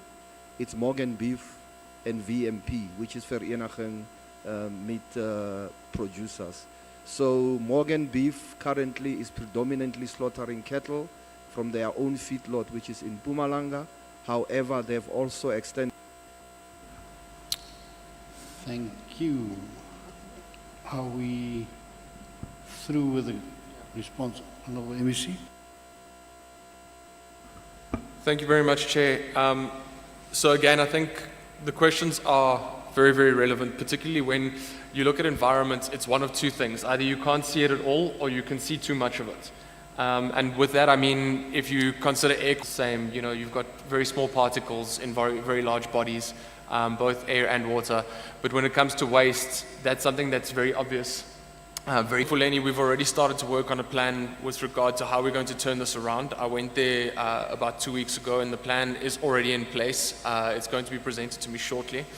But with that being said, I want to be clear about the fact that environment is something that spreads across national, provincial, and local governments. And that means that waste management lies with municipalities. And as a result of that, we've put in wood. I've already spoken to a number of the municipalities around their airspace for their landfill sites. And I've been quite clear. It's also very complicated how these things end up on the side of the road. We think it's just, it's simply just an illegal dumping situation, or the municipalities aren't collecting, but these are very intricate matters that need to be dealt with. I think that the challenges around SCM, around the CFO, I want everyone to also recognize the fact that our CFO that's sitting over here, Barry, who's been answering the questions, is responsible for the Department of Agriculture of Humankind. So he's really, really working hard, and I think that this is where we need to understand that there are some challenges. So filling these positions, the split has happened now. The PMOG process has taken place and the split has happened. Here's GDOD, here's environment. But we now need to finalize those critical areas that need to be filled. So for us, SCM, finance, CFO positions, those are positions that are critical for us to ensure that we're meeting all of the targets that are taking place here. And I understand through my HOD that we're pretty close to advertising these positions, if not within the next month. And that's a big focus for us because, as you can see, there's a lot that hinges on finalizing these things. Then I also just want to make mention of the fact that we've got a lot of support both from our municipalities. They've bought in very well into what we're trying to achieve as the Department of Environment now that we've split, as well as under my new term. And I also had a very good meeting with the former Minister Dion George in Brazil about a week and a half ago, where he also gave some serious undertakings around particularly Kaya Sands and waste management, etc., from his support point of view. So I haven't yet met the new minister. Obviously, it's still quite fresh, but I'm looking forward to introducing myself and hopefully having a similar relationship with him. Then I also want to make mention of the fact that when I came into the environment space and I realized that under the National Environmental Management Act, I have the authority under Section 24G to issue fines. At the time it was 5 million rand. I believe it's now gone up to 10 million rand. And issuing those fines goes both to businesses but also to municipalities. So I could be running around right now finding each and every single the municipality's ability to actually pay for services, more discerning around how we issue those fines in place, and they're simply not coming to the party. The fines need to flow, and I can give you a case study around that with the Walkerville landfill site, where Walkerville was non-compliant in many aspects, and the site actually had to be shut down, and the department issued a number of fines, and I think Walkerville spent 20 million rand rehabilitating that landfill site, and I think in August this year they reopened that site. So the fines do work, but we need to make sure that they're very targeted, and we can't allow the backlog of fines. I think the CFO has spoken around a number of the issues that we've got around the spend, as well as HR. Lungi has also spoken green beans. I'd also like Mary Jane to come and speak about the EMIs, because I know that there are certain municipalities, and I won't name and shame just yet, who are simply outright refusing to appoint those EMIs. I have spoken to the mayors of those municipalities already. And then I think Naomi's also already made mention of a number of those things. So if I can just hand over to my Chief Director, Loyiso Mukwanya. Thank you very much.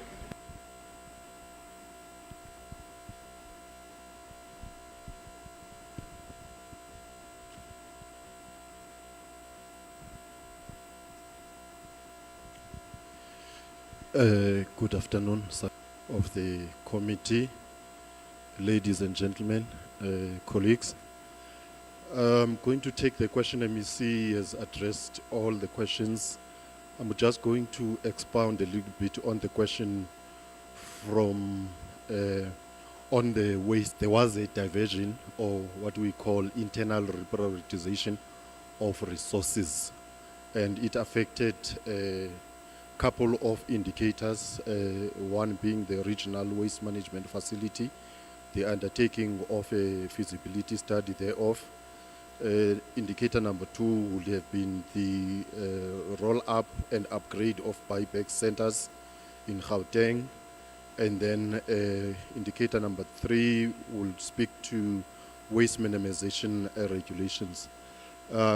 We can indicate, Honorable Mulder, that indeed, due to the reprioritization, we had to hold back on those projects. The reprioritization being to fund the Green Army, MEC calls them the Green Beans, which is the 6,000 EPWP participants. We indicating that due to that internal reprioritization, we had to hold back on these projects. What is common on the three projects, Honorable Member, is that all of them requirements were internally reprioritized. Even though later on the Treasury did conclude the projects through a tender process within 12 months. But I can indicate, Honorable Member, that the regional integrated waste management facility, which is a provincial waste to energy facility, as a service provider, is on the ground as we speak. As the buyback centers, that tender is now been awarded, because we can indicate that what we did, we proceeded with the tender processes but did not award because we didn't have a budget in the year 24-25. Now that we have a budget on 25-26, we were able to then finalize the tender process and make those awards. Hence, the awards are in place. And then the drafting of the waste minimization regulations also, that has been now, the tender process has been finalized, is a legal advice in terms of, are these regulations that we want to do in the province constitutional, number one? Number two, are they within the law? Are they legal? Because it's a provincial legislation. It's got to be consistent with legislation that has been pronounced by cabinet. Provincial legislation is exactly what the MEC wants to do, which is drive diversion of waste away from landfills. With these regulations, it's going to be mandatory for households, for business and industry to separate waste at source, and the 67% of waste in SA that is recyclable will then be diverted away from landfills. On the buyback centers, we can indicate that yes, the target was not achieved in the private sector funding. To this extent, Heineken identified 21 buyback centers in Gauteng, majority of them in the townships. 7 of them received funding to the tune of total of over 50 million. And that's what the MEC was talking about, around about waste being an economy, and that in waste there is money.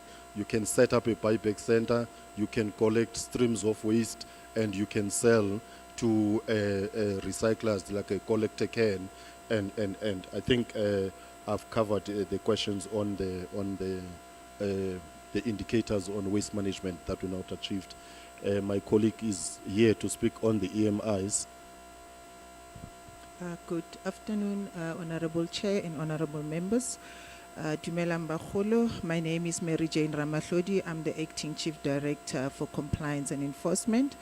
I will be responding to the issue regarding the non-designation of the EMIs, where we have set the target of 8 for the previous financial year. Honorable members, I just want to indicate that meeting this target is dependent on us appointing new personnel. So if we have vacancies and they are not filled, we are unable to then designate the new EMIs. But also it's dependent on request by the municipalities for the MEC to actually designate Mila that, for us failing to meet this target, it's an indication that, we will not be able to conduct our functions in a manner that we are required. And as the work of the EMIs is human resource requirement, so you need to have people on the ground to be able to do the actual work. And if we don't have those people, we won't be able to conduct those investigations to the complaints that we receive, but we'll also not be able to conduct the physical inspections that we're required to do. But I must give comfort to the committee that in this financial year, as HR has indicated, we are appointing new personnel, and we will be designating the EMIs. We have taken some to training during October, which was facilitated by the National Department, so we will be having some that will be designated soon. But also to indicate that we have received some requests from the municipalities like Mogale City, and they have requested that we designate some of their officials as EMIs. We also had some requests from the city of Joburg as well as the city of Tshwane. As the MEC has indicated, honorable members, we do have municipalities that we have actually of the EMIs, which becomes a challenge that in terms of the numbers, we might be seen as having high number of EMIs, but not all of them are actually doing the functions of being the EMI. And while other municipalities do not have EMIs at all, and I'm glad that the MEC has indicated that there is some sort of engagement between himself and the municipal mayors to ensure that we really love to have EMIs being designated in those municipalities. So in this regard, honorable members, I would like to give you comfort that in this financial year, there will be, the target will be achieved as we are able to fill in the vacancies, but also we have received some requests from the municipalities. Thank you, Chair. Apologies, I didn't introduce myself. My name is Lois Omkwana, Chief Director, Sustainable Use of Environment. Thank you. Thank you. That was a marathon. Are we through with the responses? Honourable members. Honourable Mulder. Thank you, Chairperson. I just want to check, the MEC for Environment mentioned now that he has the ability to issue fines, and I understand why he doesn't want to. But in the case here in Mogale City, where we've got the Gauteng terms of a fine or so on there, because a directive has been issued, this is going back to June, Mogale City won't act, the Department of Roads has not acted. What department? Thank you. Thank you. Before we allow the Honourable MEC, you're welcome to respond. Thank you very much. So I'm just going to give a high level if my CD then wants to jump in and just give some further information. So in terms of Section 28 of NEMA, we issue a directive, which is a rehabilitation directive, so they need to clean that section up. If they then fail to comply with that directive, the next steps are actually criminal against the accounting officer for the municipality, as well as the Section 24G. I think that's a high level. I don't know, MJ, if you want to maybe, CD, if you maybe want to just come in. Thank you. Thank you, MEC. Honorable Miller, in cases where a public entity or a government institution is not complying with the legislation, the same legislation, a government institution. In the case of Department of Transport, they, like as the MEC has indicated, they were issued with a Section 28 pre-directive allowing them the opportunity to make representations, which they have failed to do so. The matter has been escalated to a full directive, and failure which they will be taken for criminal investigations, wherein there will be a case docket in their personal capacity for failing to implement what the environmental law requires them to implement. In terms of Section 24G, they are supposed to voluntarily come and approach the department and request that they need to apply through that process so that they can be subjected to that fine of 10 million rand, and must indicate that Department of Transport is considered as repeated offender. So they have been, repeatedly offending or repeatedly transgressing the environmental legislation, and therefore, without having to be subjected to any calculation of a fine, they will be subjected to a maximum fine, which is the 10 million rand, as the MEC has indicated. So in this regard, the department will be subjected to criminal investigation and face possible prosecution against the HOD in their personal capacity, but also as the head of the department. Fines, I think it's a fine balance for make sure that they actually bite when they bite. So fining everyone and having a backlog of appeals doesn't really help anyone. I think when I came into the department, I think I had about 100 appeals files that were backlogged. So I've been working aggressively through these files to make sure that when you are actually fined, that from start to finish, we're looking at a 30-day period. So that businesses and municipalities alike feel that particular burn. It's also critical for us to understand that the nature of these fines, we both must understand that this is not just a fine for the sake of the fine, but we must understand the economic circumstances of the business, the socio-economic situation in which that business is operating, the municipalities, the impact on the environment. So there are a number of factors that we take into consideration. So I do really want to issue the fines. It's just that those are some of the things that we also do consider when we're dealing with both issuing of the fines and the appeals. And I think that's also why we need to be as serious with the Section 28s as the Chief Director has indicated. And why I think I'm on the ground as much as I am trying to issue those 28s and the 24Gs so that people are actually seeing that these things are going to be taken seriously. Because without the carrot and the stick, I don't think we're really going to get where we want to be with regard to environment. I just wanted to clear that issue up. Thank you very much, Chair. Thank you, Honourable Botha. Honourable MEC Ramakopa. Thank you, Chair. There was one matter that I did not hear the colleagues responding to, but that's because it falls under the rural development mandate, and it's the issue of land release and land allocation specifically. I think it was Member Engelbrecht who raised the issue about release, the indicator that speaks of the number of hectares released. GDAD itself is not the custodian of the land, in that the land release figures that we report on are dependent on land that is made available through the Department of Rural Development at a national level's land release program. So as Gauteng province and as Gauteng GDAD, we don't actually have land that we release. We are responsible and we are dependent on what gets released by DALRAD National, as well as what is potentially made available by the municipalities. But we've tried to take it a step further and actually engage directly with the different municipalities in terms of the land that they have available. I'm sure it may not be privately owned, but some of it often is owned by the municipality. So we are now engaging directly with local municipalities to try and understand what land is available and to support the productive use of that land. So if and when somebody wants to engage in agricultural activities, they would have to apply directly to the municipality for a lease for that land, after which then GDAD is able to then support, whether with production inputs or support with tools or infrastructure that may be required. Similarly, those who are beneficiaries of the National Land Reform Program would be able to then benefit and come to GDAD for the inputs and implements to be able to work that land.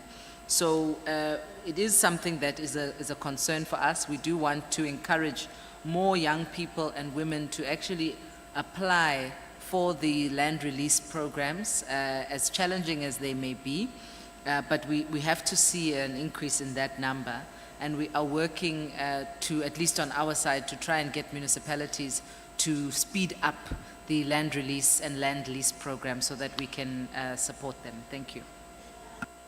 Thank you, Honourable MEC. I think we've exhausted these two annual reports now. I want to thank the presenters, the Honourable Member, for their patience and also for the robust questions and honest answers. We still got a lot to conduct oversight and to get answers. Honourable members, colleagues, we will now have to move to the next presentations, which is the two second quarter reports. And I know we're a bit pressured for time, so I want to ask the presenters to run through it quickly without losing anything important, if we can start with the presentations when we're ready.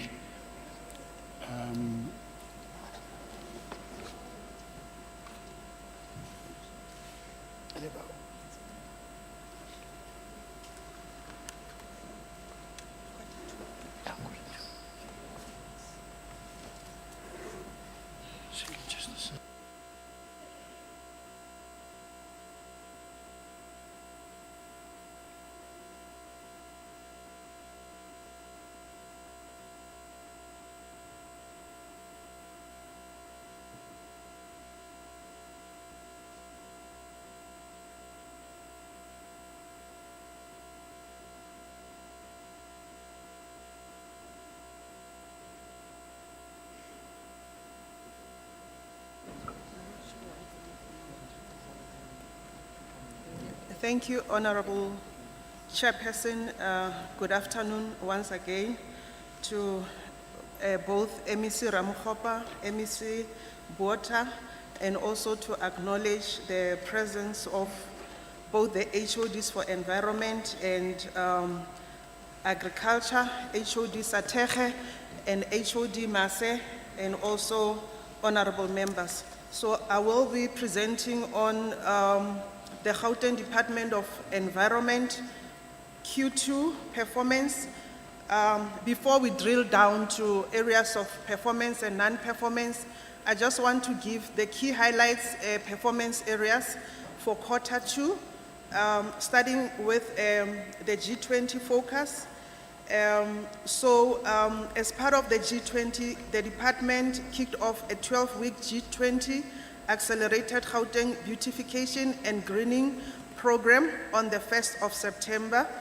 And the program is implemented in partnership with all spheres of government, private sector, NGOs, NPOs, and communities.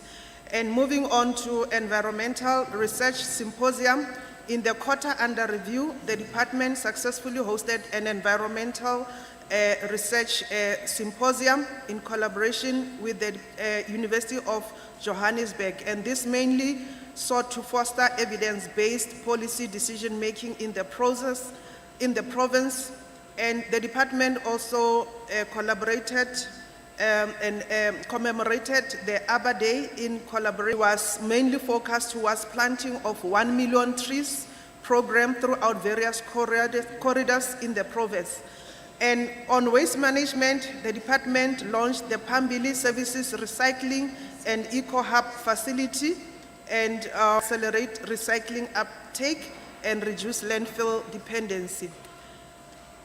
These are mainly the key challenges for the quarter under review.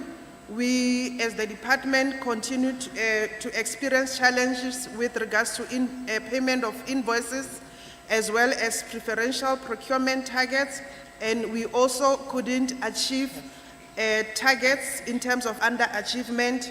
This will be deliberated on. So as the Department of Environment, we had a total of 10 indicators. Out of those, 4 were achieved and 6 were not achieved, and that led to 40% Program 1 in terms of administration achievements. And for environment as a program, we achieved 73%, of which from the 12 indicators, 9 were achieved and 3 were not achieved. The following are the areas of achievements for the quarter. So in terms of administration, as I've earlier alluded, we are at 40% under administration. So we achieved 100% reduction in irregular expenditure, as well as percentage procurement implemented through the open tender system. And moving on to environment, the 73% was as an achievement of the following targets. We completed S24G applications at 100% achievement, as well as waste license applications that were finalized within legislated timeframes. We also exceeded on waste certificates issued, as well as administrative enforcement notices that were issued. On head of 10. And then on AEL, atmospheric emission licenses that were issued, we did not receive any application for the quarter under review. On trees greening planted, we exceeded the set target of 40 invoices paid within 100 days of receipt. We are at 76% against the set target of 100%. So most of the purchase orders were incorrectly captured. However, this has been addressed where procurement officials were notified to correctly capture the purchase orders when making part payments. Again, the clearing of payment on exceptions was done, but it exceeded in provincial treasury for further assistance. We also experienced late submission of RLS02s that were to be processed. On procurement targets, as I've earlier mentioned, this continues to remain a challenge. We have not achieved all our targets, with an exception of township spend of 30%. For persons with disability, we could not achieve the target as set, as well as military veterans. So there are corrective measures in place. Using the database provided by GOD unit, they will also give the designated groups the opportunities to submit quotations on all requests for quotations. They will conduct training for all the designated groups to provide them with more information on how the submission of competitive bids can be done. And this will also be in terms of assisting and providing advice to these groups on emails, etc. And as the department, we do have a work stream meetings that has been convened by Office of the Premier, Provincial Treasury, and the department to address these challenges. And the department is also considering looking at certain commodities to include persons with disabilities and military veterans as a target commodity to procure from. On environment, these are the areas where the targets could not be realized as it would have been expected. Completed criminal investigations handed over to the NPA for prosecution. The underperformance was as a result of a pending forensic report required for the completion of certain investigations. So as a mitigation, the outstanding investigations will be prioritized to ensure that the annual target is being achieved. And on EIA applications against the set target of 100% for Q2, we are at 85%, and this is mainly due to the routing processes on the signing of the delegations.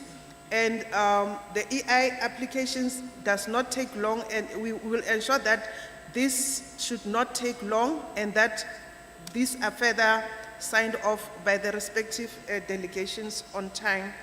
On complete biodiversity management permits issued within legislated timeframes, we are at 89% against the 100%, and there were high volume of applications. The demand exceeded the processing capacity. Next. Chairperson, I don't know, should I then hand over to Barry for the finance? Thank you.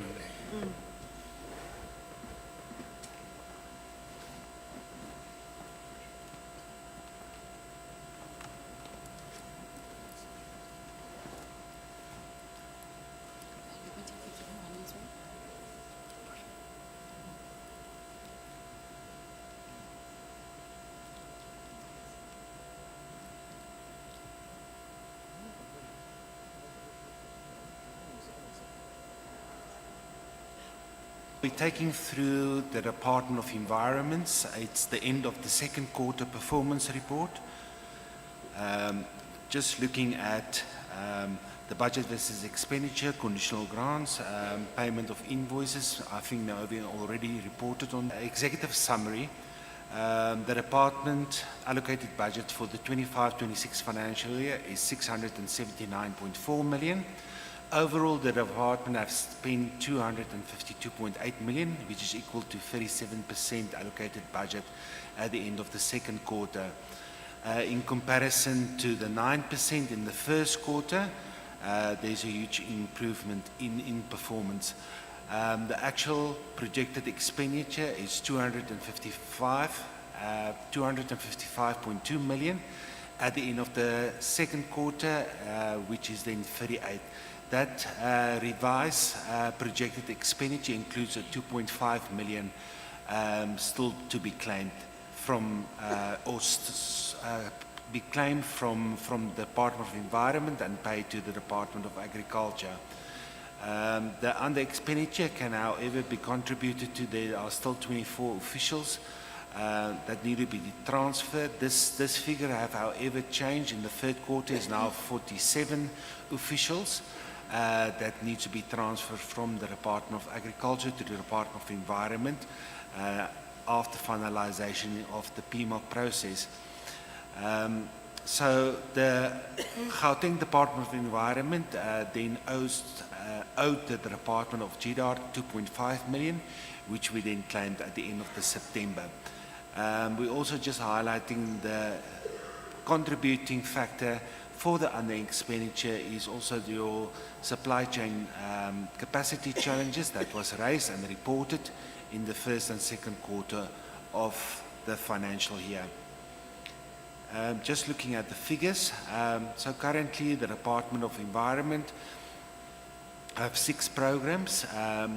The previous report where we were at one department only indicated that there were 3 departments, but now we are splitting in Program 3 Compliance and Enforcement, Program 4 Environmental Quality Management, Biodiversity Management is Program 5, and then the 6th program is Environmental Empowerment Services.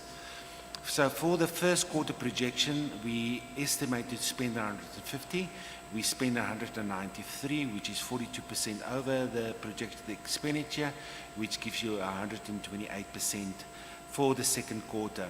The annual performance for the department at the end of September is sitting at 37% specification. So you've got your compensation of employee, goods and services, transfers and subsidies, and payments for capital assets. Again, the first quarter performance, just per that economic classification, is sitting at 128%, and then for the quarter, it's sitting at 37%.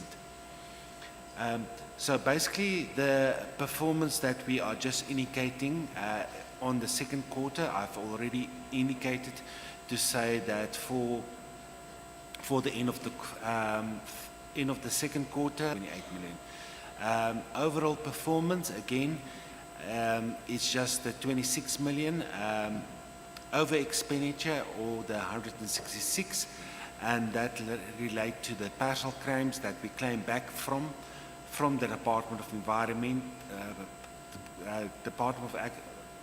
claim back from the Department of Environment, as well as then the overhead claims that we've claimed back from environments. So the process that I've already reported is just to indicate that Program 2, the over expenditure of 8% relates to the claims. Program 3, Compliance and Enforcement, is the over expenditure there is also HR related, as well as Program 4. It's also COE and goods and services that we are claiming back. Program 5, biodiversity, the expenditure is 101, so that's almost in line with the straight line projection. And environmental empowerment services relates to the G20 project related experialized in the third quarter in preparation of the G20 summit. Then for the annual expenditure, it's again just indicating the 37%, and then basically just an indication of the reason for the under expenditure, which I already reported on. The same with the COE. Again, the COE, that's why we are indicating there under expenditure under COE for the end of the second quarter. Goods and services, again, the issue do impact on the performance as well as the cash availability for Department of Agriculture. The annual expenditure, again, is sitting at 24% on the goods and services. Again, just some of the reasons for the under expenditure is again just relating to the capacity in supply chain, as well as, however, as from the 1st of August 2025, we did appoint a director and deputy director, as well as a director supply chain management to assist the department in the backlog relating to the supply chain processes. Transfers and subsidies at the end of the quarter, we're sitting at the 55% spent. Again, looking at the transfers that are being made under transfers and subsidies under environmental affairs, we are transferring money to our trading entities. So that the department allocation budget is sitting at 80 million and we have spent 44 million of that allocated budget. 79 of the allocation for the department is entities relating, so it's your Junior King and Cradle of Humankind. And 72,000 of that was relating to leave gratuity payments. Capital expenditure currently sitting at 0%. Under our capital expenditure is just relating to the tender that was issued, which relating to the appointment of our infrastructure, apologies, for the appointment of service providers to implement those infrastructure projects. So there was some delay in finalizing the tender, which then also impact on the department's infrastructure projects. We however, do have still the DBSA, which are implementing some of these projects for us, as well as the expenditure under infrastructure unit. Just looking at conditional grant expenditure relating to your Junior King, Cradle of Humankind, World Heritage Sites, as well as environmental empowerment services. The budget being allocated for the EPWP incentive grant was 9.3 million, and then the expenditure is sitting at 2.2, which is a 24% spent. The conditional grants that we receive and at the end of the second quarter, we received 6.1 and we spend the 3.1, which is 66% of that received conditional grant. Looking at the revenue for the report, 415,000 under collection, but looking at the annual target, it's 9.7. We actually collected 4.2. We still need to collect the 5.4 million. Revenue collection is at 44.25%. So the main revenue streams under the Department of Environment issue 20 of those fines issued.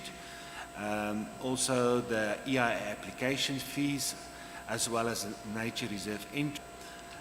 Just moving on, the report that was given by Naomi already on performance, but just looking at the end of the second quarter, 15 days we managed to pay service providers on 15 days 76%, and the expenditure is the correction of the POs, which is also on clearing of the payment documents. Payment documentation was submitted late. Unauthorized, irregular, fruitless and wasteful expenditure, none reported in the second quarter. And then just highlighting some of the risk and mitigation challenges. We are just again raising the issue about our capacity issues in supply chain management, as well as the under expenditure where we are claiming where we need to split, apologies, the items in goods and services. We need to finalize the SLAs and then also prepare the PO. So each department has its own PO and paying for its own services, which then wouldn't impact on the performance of the specific department when we're reporting on finance. Financial constraints on the managing agent, which is MAL, which is did make a request through Provincial Treasury for us then to utilize 3 million of our under expenditure under receive an additional 17.9 million, which we then projected will not be spent at financial year end. So that 3 million we will then utilize to assist the trading entity. However, Chair, I think the full 8 million for Marapeng of the World or Cradle of Humankind, that 5, so it will be the total 8 million that we will be supporting them. Chair, that's the end of the presentation. Thank you so much. Thank you, Mr. Venter. Thank you. Yeah, with that said, we've completed the presentations for the department. If you to add something. Thank you very much, Honourable Chairperson. For the interest of time, I'm not going to repeat the things that I've previously said. I think I've covered a lot of our issues in the broad strokes when we were discussing the annual reports. So I'll leave it at that. If there are any questions, I'll try to answer them to the best of my ability. Thank you. Thank you, Honourable MEC. Honourable members, you're welcome. Thank you, Chair. I have a few questions. When does the department, your Department of Environment, that is, hope to finalize the separation that is agriculture, so that you can become a standalone department? I've got this one on. Don't you hear me?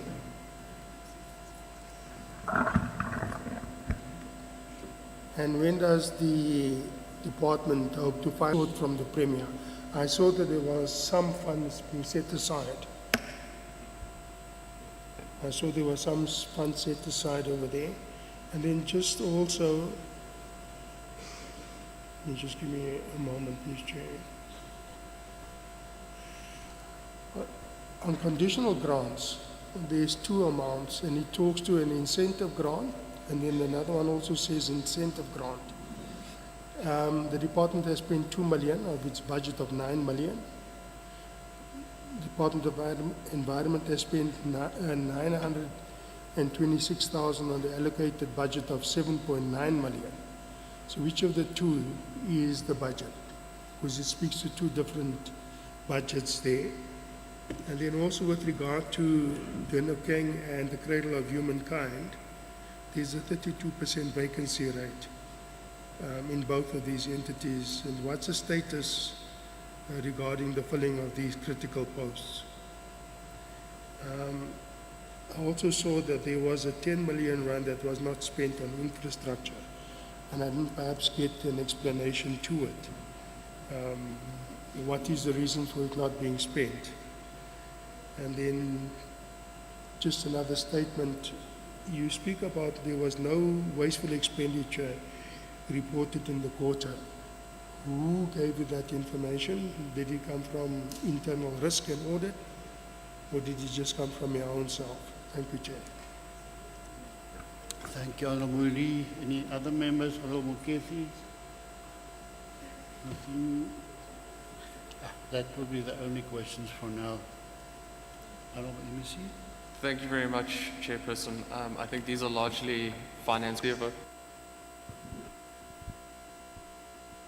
you, Mr. Venter. Thank you, Honourable Member, for the questions. So, the question was asked, when will the department be split? Currently, there is separate budget allocations being allocated to the department. But because of the split, before the split, we only had like accounts with MTN, Vodacom, and those service providers. So SLAs were signed with them, but after the split, because these are multi-year department, unfortunately, when we started the new financial year, that split couldn't happen.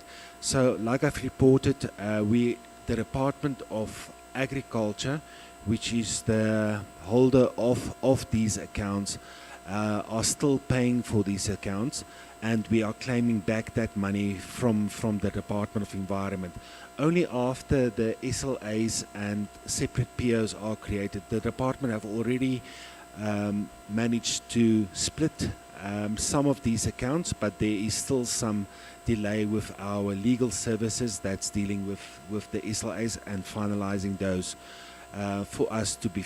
Hopefully by the end of the third quarter, the projection or the report back that was given by legal services is that they will be finalizing that process by the end of the third quarter.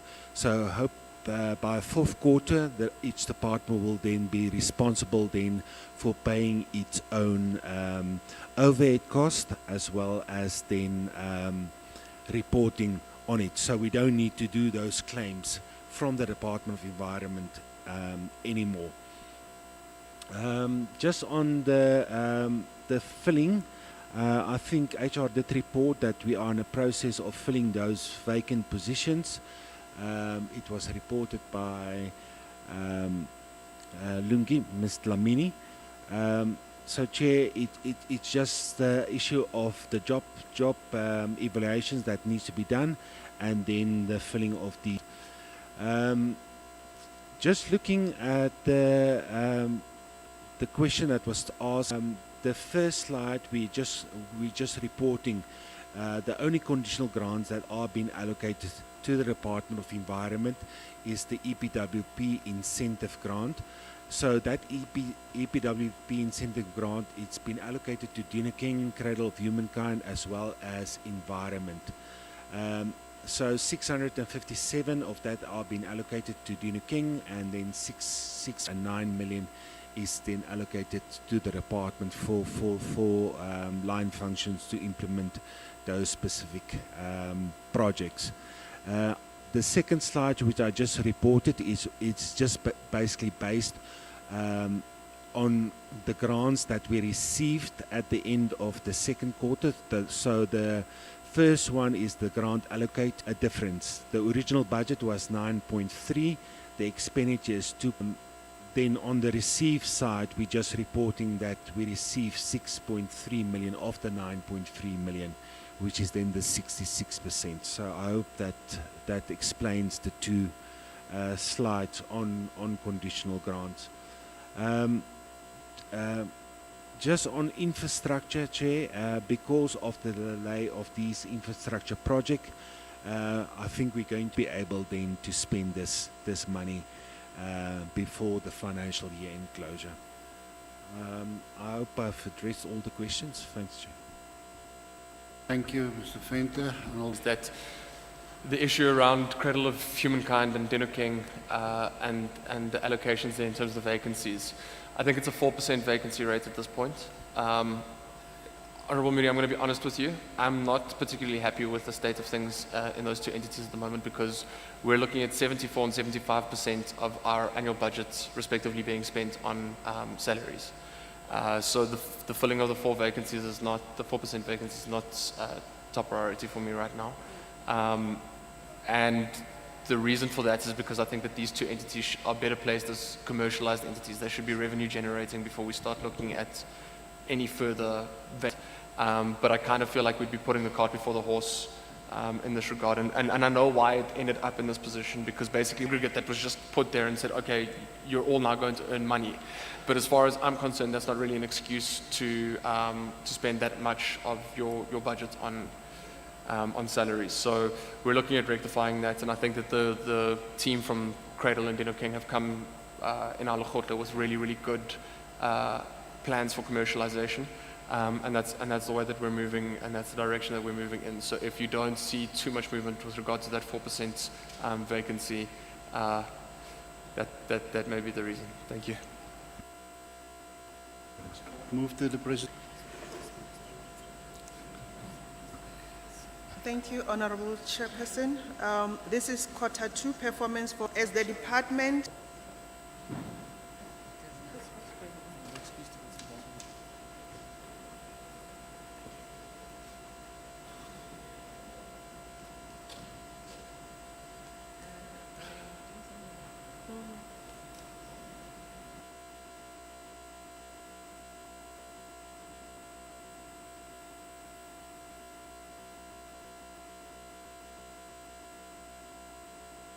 There it is. Thank you. On the key highlights for Gauteng Department of Agriculture and Rural Development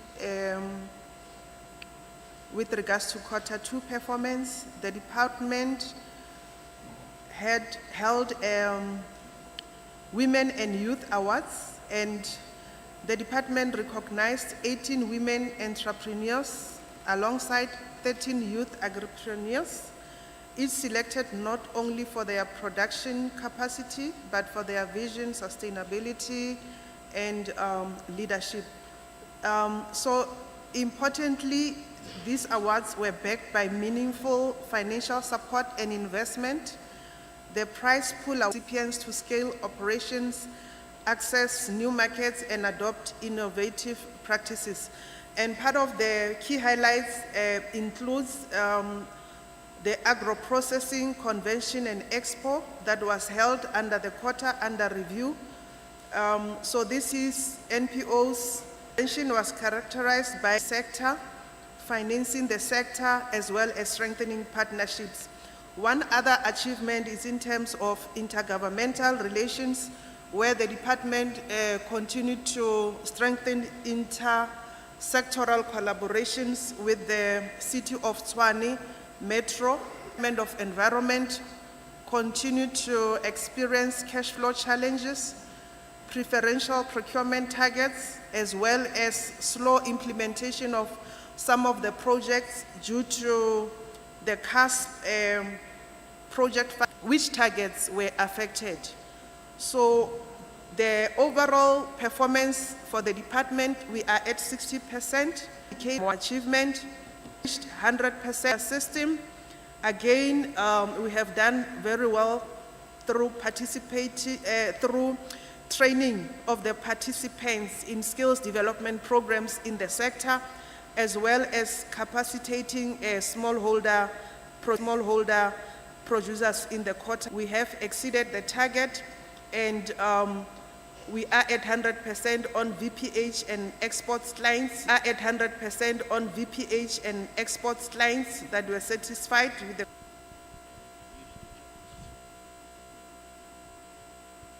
The targets on agribusinesses, SMME, gain,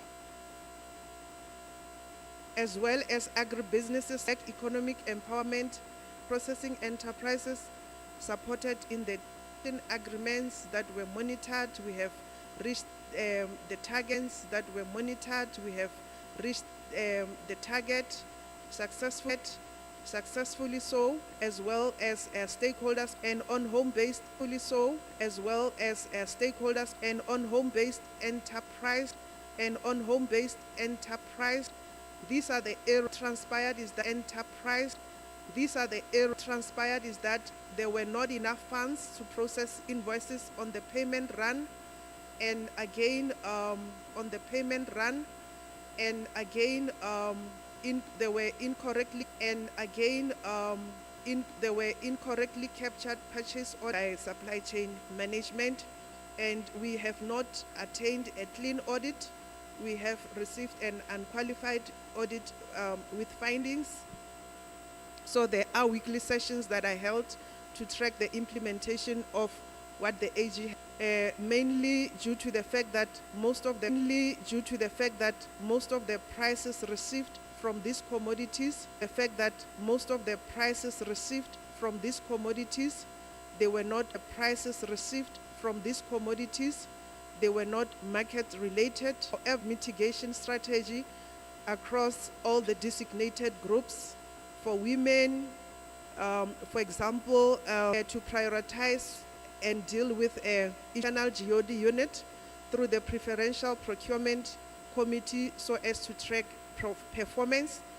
The same applies with persons with disabilities. We do have a planned mitigation strategy in place.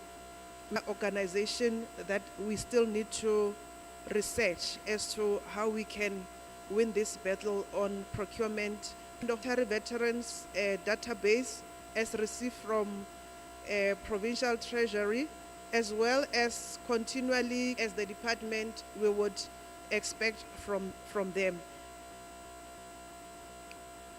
On agriculture, the following targets have not been achieved. As I've mentioned that we experience challenges on land care grant transfers to cement on these projects. It has been granted approval, so we anticipate that by the third quarter there will be improvement on these projects.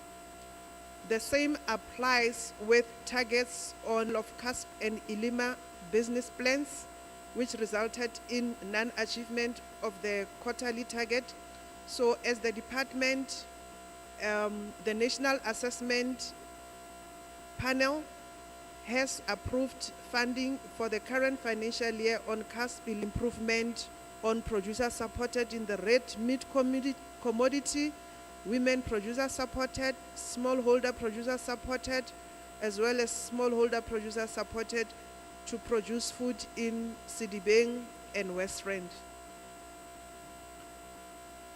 On subsistence women producer supported, there were delays with approval of conditional. We will that approval should be done on time. And on these two indicators under veterinary services, the first one is visits to epidemiological units for veterinary interventions, as well as lab tests performed according to the outbreak, as Dr. Rabulao has earlier reflected on this foot and mouth disease outbreak. So there is continual monitoring with regards to the outbreak response. Under review, assessing blended finance. So we do have partnerships in place with these partners to ensure that in the next quarter there is improvement on this target achievement. The Agri-BEE in Daba was postponed due to the late confirmation of presenters. Then this resulted us in not achieving the target, but I must mention that in the third quarter, in October, this was. And with regards to businesses supported through Enterprise Supply and Development Program, due to poor attendance on what we would have organized in terms of workshop to target these businesses, this resulted in the target to participate in the workshops with regards to businesses supported through Enterprise Supplier Development. Berry.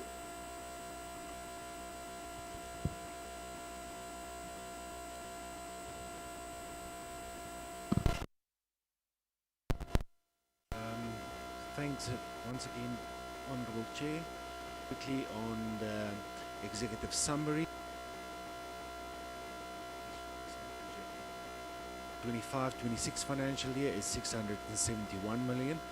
Overall, the department has spent 219 million. That is equal to 43% of the total allocated budget at the end of the second quarter. In comparison to the 25, 2.5 million that we are claiming from the department. So we're just indicating to say this 2.4 million needs to be deducted from agriculture because 43% spent at the end. What I'm referring to the conditional grant business plans again. The department did receive its first tranche of 65.4 million. That's broken down on CUSP ERP, it's 30.6 million, and CIMA was also then allocated. Again, just raising the capacity challenges on supply chain management, but most of these positions have been filled from the 1st of August. So is your deputy director as well as your assistant director, as well as official being seconded from. Some other challenges that we are just raising is again the issue about the appeals that was lodged in the department that we are currently finalizing at a cost that we are still recovering from the Department of Environment, and the finalization of the SLAs as well as separate POs that we are just again raising as a challenges and impact on our expenditure performance in the department, which then also impacts on our cash availability. Just looking at the figures, for the Department of Agriculture, we have 7 programs. It's administration, sustainable resource management, agriculture, producer support and development. Program 4, veterinary services. Program 5, research program. The projected expenditure that we supposed to spend was 192. We spent 124 million. the variance is the 67.9 million, which take us then to the 65% spent. So part of this projection for the second quarter was our conditional grant expenditure, but however, most of these projects were not approved at the end of the 671.1 million been allocated. We spent 290.3, which is 43% of our annual. At 40% spent. Transfers and subsidies at 40% spent. Transfers and subsidies at 13. Payments for capital asset is currently at 0. And then the 43% spent for the department. Basically just per program, again, what we are just saying, the underspending of 25 million, or the 39 million, or the 39% spent is relating to your COE and parallel related on the performance of the department, as well as your overhead performance of the department, as well as your overhead spent. Program 2 spent. Program 2, sustainable that specific program of sustainable resource management, and the department did follow up on these grants to be approved relating to your land care grant. The first tranche that we received was on the first tranche that so the department are busy with the acceleration plan. So the department are busy with the acceleration plan to ensure that this money is being spent by the end of the financial year. Additional grants are being allocated, so the are being allocated. So the under expenditure of 35 million or 49, all of them. So the first tranche that we received was a 65 million, and that's your cost allocation of a develop acceleration plan that we are now busy being implemented after we received the final approval. But there is still about 5 million that NAP hasn't approved, which we just need to redivert and request for additional approval of getting their approval for that outstanding 5 million. Veterinary services are just performing, but the impact on the expenditure is linked then to the FMD, foot and mouth disease, which did put some pressure on their budget being allocated. However, they have been assisted by the conditional grant business plans, which they then receive additional budget. For vaccination and some of the other projects.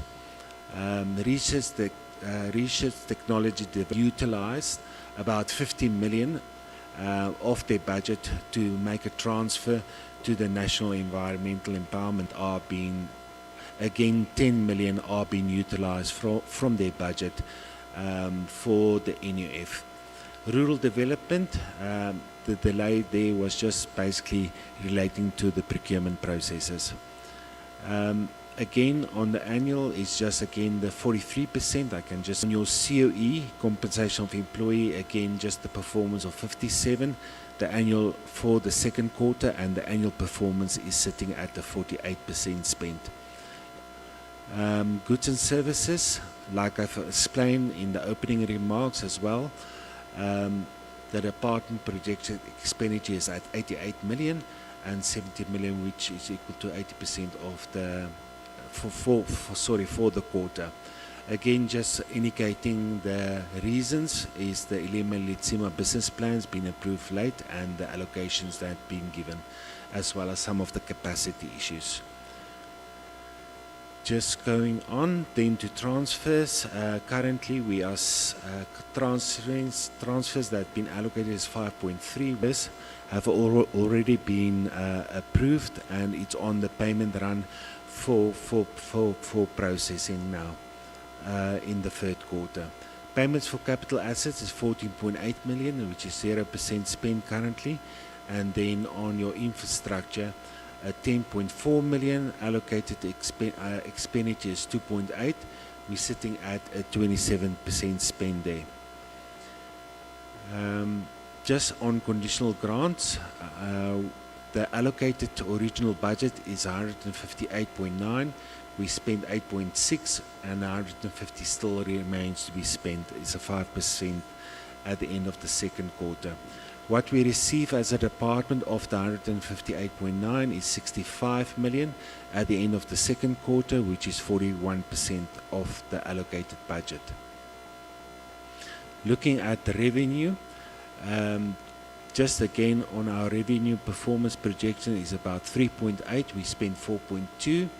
And then for the annual performance, the allocation is 8.1. We spent 4.8, and that's a 59.91% revenue collection at the end of the second quarter.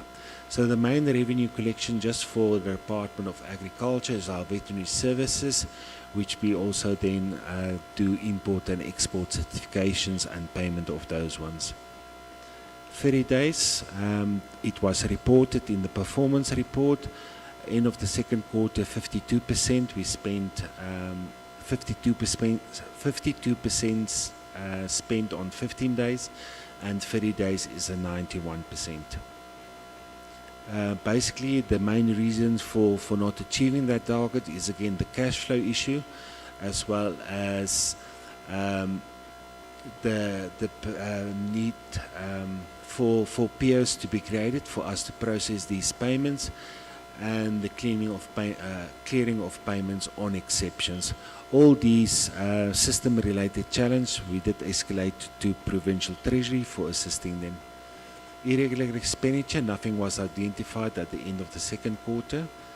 And then basically just highlighting again the risk as well as the mitigating actions on capacity in supply chain management, and then also the cash flow issue relating to the department claiming back money from environment, which then impacts on our cash availability to pay the service providers.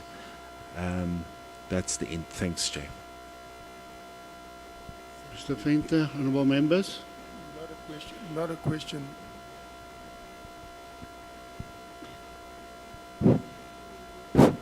Not a quick. Chair, not a has been paid, because that affects almost 200 green jobs, and that was indeed a concern for myself. But I'm glad that it has now eventually been paid. Thank you, Chair. Honourable Moody, the question wasn't audible. If you can just repeat it, please.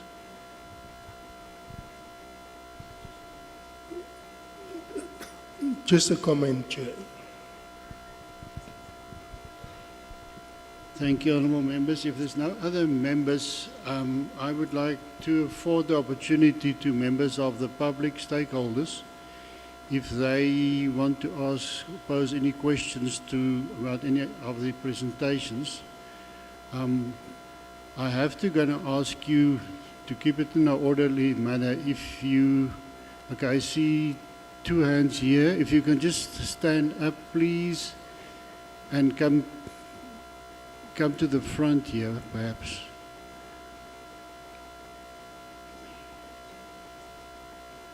Yes, here at the back, you as well, sir.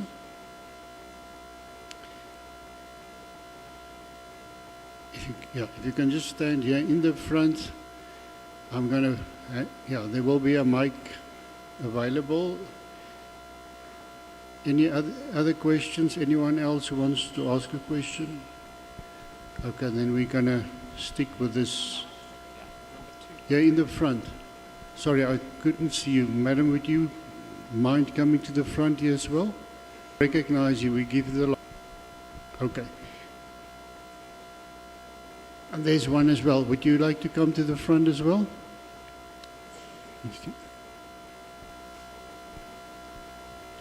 Okay, and then after that we're gonna finish. Madam, if you mind, you're welcome to continue. Thank you. Right, thank you. Good afternoon. Afternoon, MEC. Also, everybody. My questions, I have two. The first one, obviously, being the pre-directive that was issued against the Department of Provincial Roads and Transport, where they have an illegal dump site and burn site running on their property. Whilst I appreciate what the MEC said about the being reticent almost to proceed with criminal charges and a 10 million rand fine, it's not helping the community who are living in refuse and burning. It's out of control and it's damaging our wetlands and everything else. So I'd like to know how we can expedite that. Perhaps the MEC could come and do a site visit. The other issue is more GDARD for the foot and mouth. My question is regarding the vaccines. What feedback has come out of Honest Port, I believe, with their failure to produce the vaccine? I don't believe produced the vaccine for a number of years. With the result of this outbreak, which then is actually down to South Africa's fault, not the farmers themselves. And rolling on from that, what budget has then been made available for vaccines for rabies and for 5-in-1 for the local dogs, particularly? Thank you, Honourable Councillor. I just need to make it fair, Honourable Bertha, do you will want to answer first and then we go to the next? Okay, wait. Three questions. Okay, let's do that. You may. Thank you. So we've got three questions to MEC Bertha. Madam, you're welcome. Good afternoon. My name is Sharice Rocha. I represent Lammermoor Conservancy and Residents Association. I have some questions and some comments. I'm glad to hear that today is not just about numbers, as said that it's about programmatic implementations and performance. So we as the LRLA welcome the committee's meeting to scrutinise the 2025-2026 quarter two. We must move beyond highway zones such as Mulder's Drift and the Cradle. We wish to place the following on record.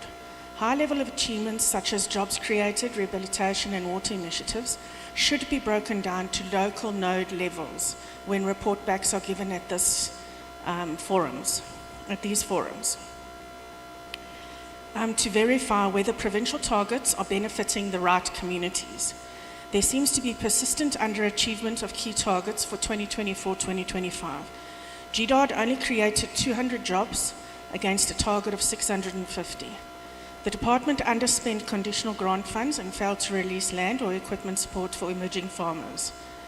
In terms of financial accountability, while an unqualified audit in the 2024-2025, in short, the paper target in regions like Mulder's Drift and the Cradle, which sit at the rural peri-urban interface. The risk that event-driven projects, rather than as part of a sustained environmental recovery strategy. The Mulder's Drift Cradle area faces particular pressures in terms of linked to the broader catchment. Some key questions are posed. Given our heavy reliance on water catchments and services in the Mulder's Drift Cradle area, how is the department engaged with land use change, invasive alien plants, watercourse rehabilitation, pollution monitoring in our locale? With the rezoning of agricultural land to residential in Mogale City, which many landowners are appealing, what interdepartment coordination exists between GDARD, the Department of Environment, and the municipality to protect agricultural land, ecosystem services, and rural livelihoods? One of our concerns relates to the disconnect between constitutional, legislative structures and actual enforcement. To illustrate, at the Madlanga Commission, the investigation into capture of state institutions, at provincial level, we see that while the structure exists within GDARD, and I refer you to the 2023-2024 annual report showing rural nodes such as Hekpoort and Kromdraai, there remains slow enforcement of land use, protection measures, weak consequence management of non-delivery and persistent irregular expenditure. This raises a key question. Are we seeing in the agriculture environment portfolio a form of provincial capture, whereby programs are architected, budgets allocated, but delivery is siphoned off? Administrative overheads, which today we've heard, some as high as 75% in terms of salaries, 50% in terms of budgets for, I think it was for agriculture, which means that less than R1 gets allocated to program initiatives on a one-to-one basis. GDOD reportedly allocated R8.7 million to a company, Freshmap, who had previously failed in delivery, but yet again they were appointed. While farmers were asked to raise their own funding, the department incurred irregular expenditure of R69 million. As the committee, you need to probe whether the department's governance and oversight mechanisms are functioning, whether internal controls are effective, and whether officials and private partners are held to account. I see that the tagline for the legislature is your view, our vision. So therefore, as the stakeholders in the community, it is our view, your vision that you need to drive. How many direct jobs were created in Mulder's Drift and the Cradle Node in terms of under GDOD's agricultural rural development programs? What hectares of land in terms of our node were rehabilitated and cultivated in our region? How do these figures compare to previous years? Why are there recurring audit findings and irregular, fruitless and wasteful expenditure, notwithstanding an unqualified audit opinion? And what reforms have been implemented? What consequence management actions have been taken? For our residents, this oversight meeting is not just bureaucratic formality. It's about whether the department's delivery on their constitutional mandate to promote sustainable rural livelihoods, protect environment, land, water assets, and ensure equitable development needs to be ensured. In terms of some of the things in relation to the alleged allegations against Pule, we'd like to find out whether the amount that was allocated by GDOD, and there was a certain amount that was allocated for his personal use, has been recovered, and whether or not as well in relation to his wife, the R4.7 million that was allocated and was siphoned off as well, what is happening with that, and is whether or not any criminal prosecutions are going to be implemented. Thank you. Thank you, Madam. Before you go, you've got that on the record. I wonder if I could ask you to also forward it to our committee administrator so that she can forward it to the MEC for proper answer. Thank you. Thank you, sir. You're welcome. Okay. Good afternoon. My name is Vio Monono. I come from the area Zerbekom, and I am founder of a project called 1 Hectare Plan. My questions are actually directed to the committee. I'd like to greet everyone and all protocol observed. Pardon me for that. This question is based on both MECs there, or rather the departments that are present. I also realize that there's the Department of Rural Development as a separate department now, and also the now Department of Environment. Agriculture is also separate, so I was wondering why the rural development is not part of this, or do they have an MEC that is present on their end?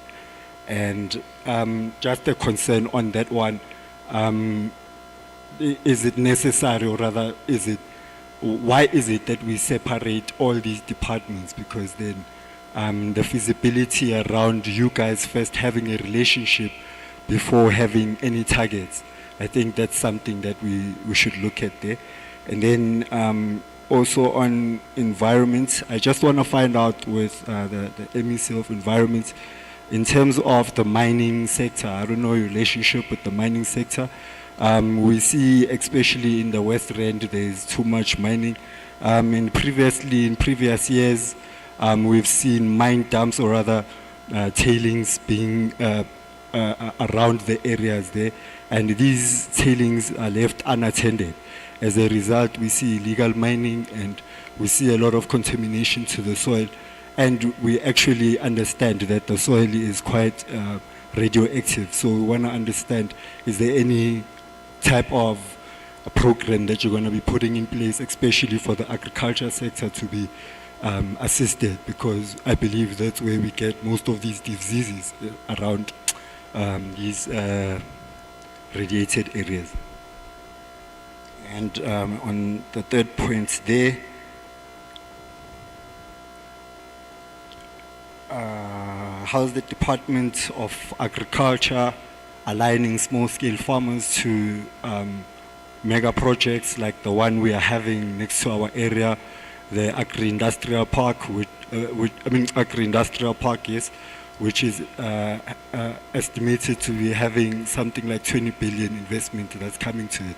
So we just want to know, as neighboring community that has been struggling with water for so many years and having no assistance from any department, how can we get assistance into, as small-scale farmers, being included in such projects? One last question is to the environment MSC, is that in terms of inspectors, I don't see any inspectors around. I'm not sure how you scale or how you look into the issues that you are facing. In my area alone, I'm looking at soil and water contamination on a daily. I don't have a place to report or say anything about it. So I just want to find out, in terms of inspectors, do you send out inspectors? Because for the past 5 years, actually, since I've been in agriculture, there hasn't been an inspector in my area. Thank you.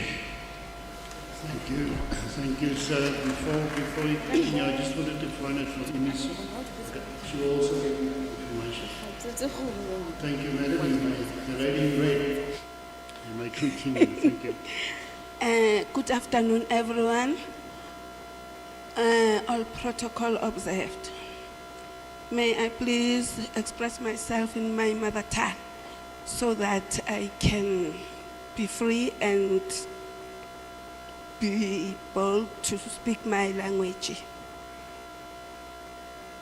Can everyone hear me, please? As I've already indicated that my name is Busisiwe Nkwanyana. I stay in Thompsonville. We are Sowetans. I had my MEC acknowledged the West Rand only, but we are here as Sowetan, as urban areas farmers. Thank you. I'm doing agro-processing. We've been doing agriculture, I don't know how many years. We launched this agro-processing in 2015, March, on the 22.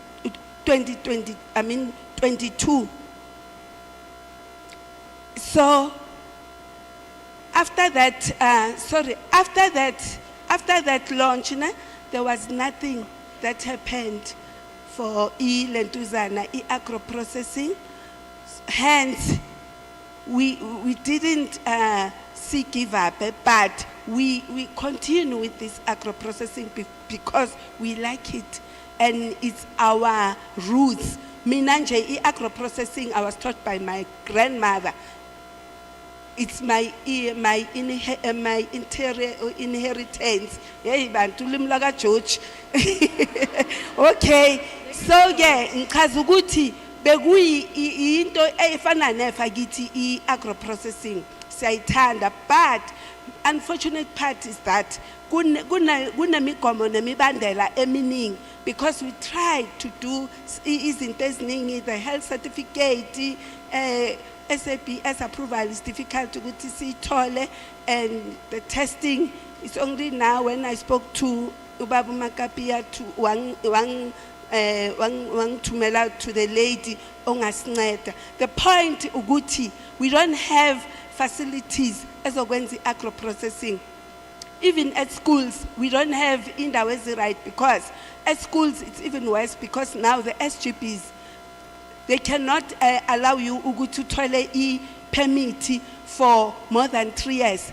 And now, ichita tiona ngokwayo ifuna more than 3 years inansiga permit. So we've got those challenges. And also ngilalele mangezwa ukuthi nikhuluma ngendaba yeletuzana ye-youth. Yes, we are there thina as adults ukuthi si-encourage i-youth.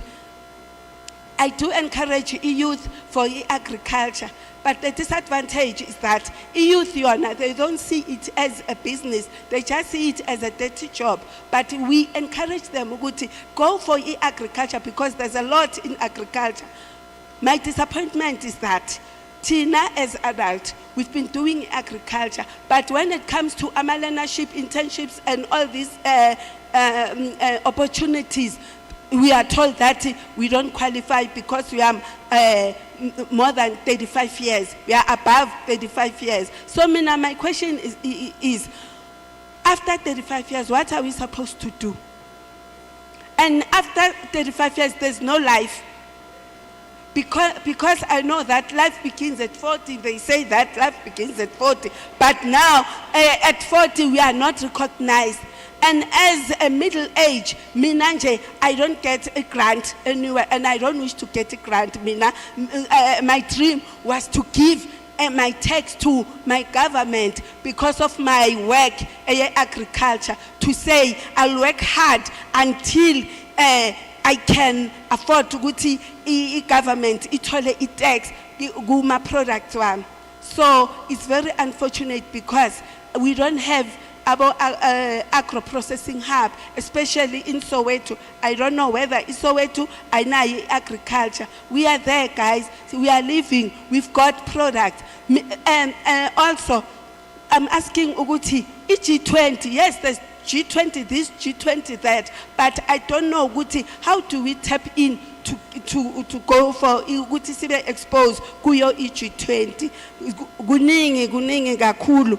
Engakusho nje ukuthi sikhona and sicela ukuthi sibe recognized nama products wethu. Mina ke ngi-specialist se-tomato jam. Isephithi ukuthi bengikwatila ngiphathanga. Ngikwatela ukuthi bengenza i-product enkulu and manje azangikhona ukuyoyithengisa eDurban. So ke ngiyabuza ukuthi thina kanti ama-Sowetans why sivalelwa ngaphandle? Ngoba namanje la eNazareth kuyakhulunywa but azange sithintwe thina ukuthi okay busi ne-agro processing yakho products you can tap in and uzo showcase izinto zakho. So bengicela ukuza ukuthi kunikwa kanjani ama-opportunities ngoba thina siku-woman in agriculture but it's been long kodwa sithola sivalelwe ngaphandle. Ngiyabonga. Thank you, ma'am. The last question for the lady in front.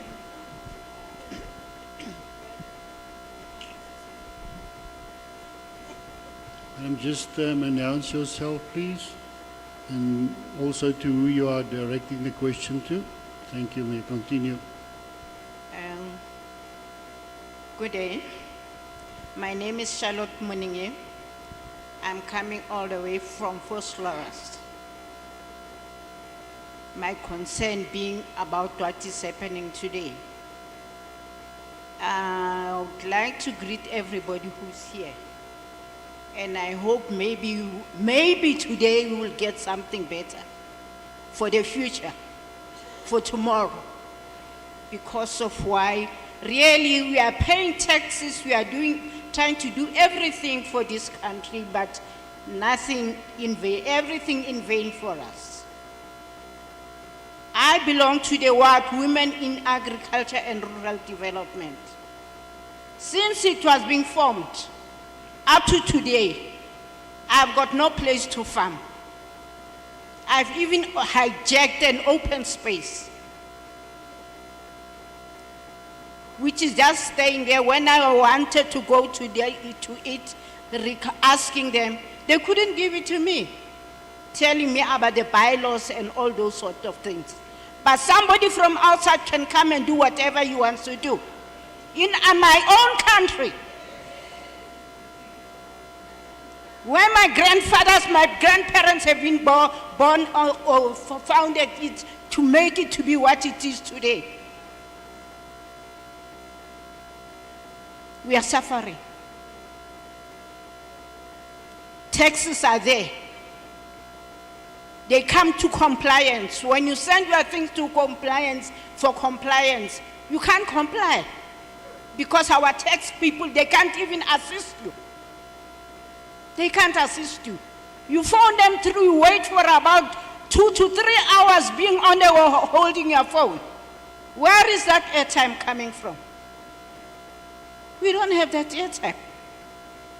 And why are not the service providers, when they see that this person has submitted, but I think account is not right, and just see, and then phone that person and go give assistance to the person. Telephonically and otherwise. Then how much of the money is just floating and be out, not knowing where that money is going to? Money is being taken back. How can you take money back? And while there's quite a lot of things which are needed. Now I'm gonna talk about the disabled, which they keep on saying disabled, disabled, disabled. I see nothing being done for the disabled from the very schools where they are attending. Then they finish, then he finishes from the school, then when he has to go for the learnership, they can hardly get even a learnership. There's no infrastructures of the learner. How many you can count them? Even the skills. Our kids doesn't even have skills, but the child has gone to school. What is really happening, and when are we going really to live a better life in this country? Because we keep on talking and telling you people, but nothing better is happening. Nothing at all. I'm even farming today because I'm waiting for the rain in order for me to farm, and so that I should feed myself and my grandkids. And the whole house, nobody's working, relying on my pension. And from the very farm, there's nobody who's helping me with anything. But we have got GDAT, which is supposed to be assisting us. Because we are going to try to make money. How are you going to try to make money for yourself? And even at my age, because I have to have some people who will come and also start to work there. That will be doing something. The EWPs, which we don't know, there's some people will find them having those people assisting them. But some people doesn't have those people. You can't get them to come and assist you. The skills with the disabled, they can only take them for 3 months, 6 months. What is all that? They are also human. They also will get life. They also have got to have their own families. But we thought that this is going to help us. But unfortunately, nothing is assisting us. Aus ke botlhoko ngwanaka ebile motoka kere wa rama khopa khopetsa batho o khopetsa le mahosi. Please ke a le hopela ngwanaka ha le le mole tlhakantshang dilo, because dintwa tse di duletse go lwa ha re tsebe gore di lwanelwa eng ka le rena ba paletse go fa le rena 5 bob. Rena e re lwa gore this thing should happen gore re be where we are today. We fought for this country so that we should be where we are. But nothing, no even thank you. Then I don't think I'm going to talk more. More especially my worry is about this disabled with the skills, the compliance with the taxes for the vulnerable people. Please, so that things can comply, and once you can get what you are needing from the very government. Thank you. Thank you. Thank you, ma'am. Okay. That complete our questions. I'm going to afford the Honourable MECs to answer, to respond.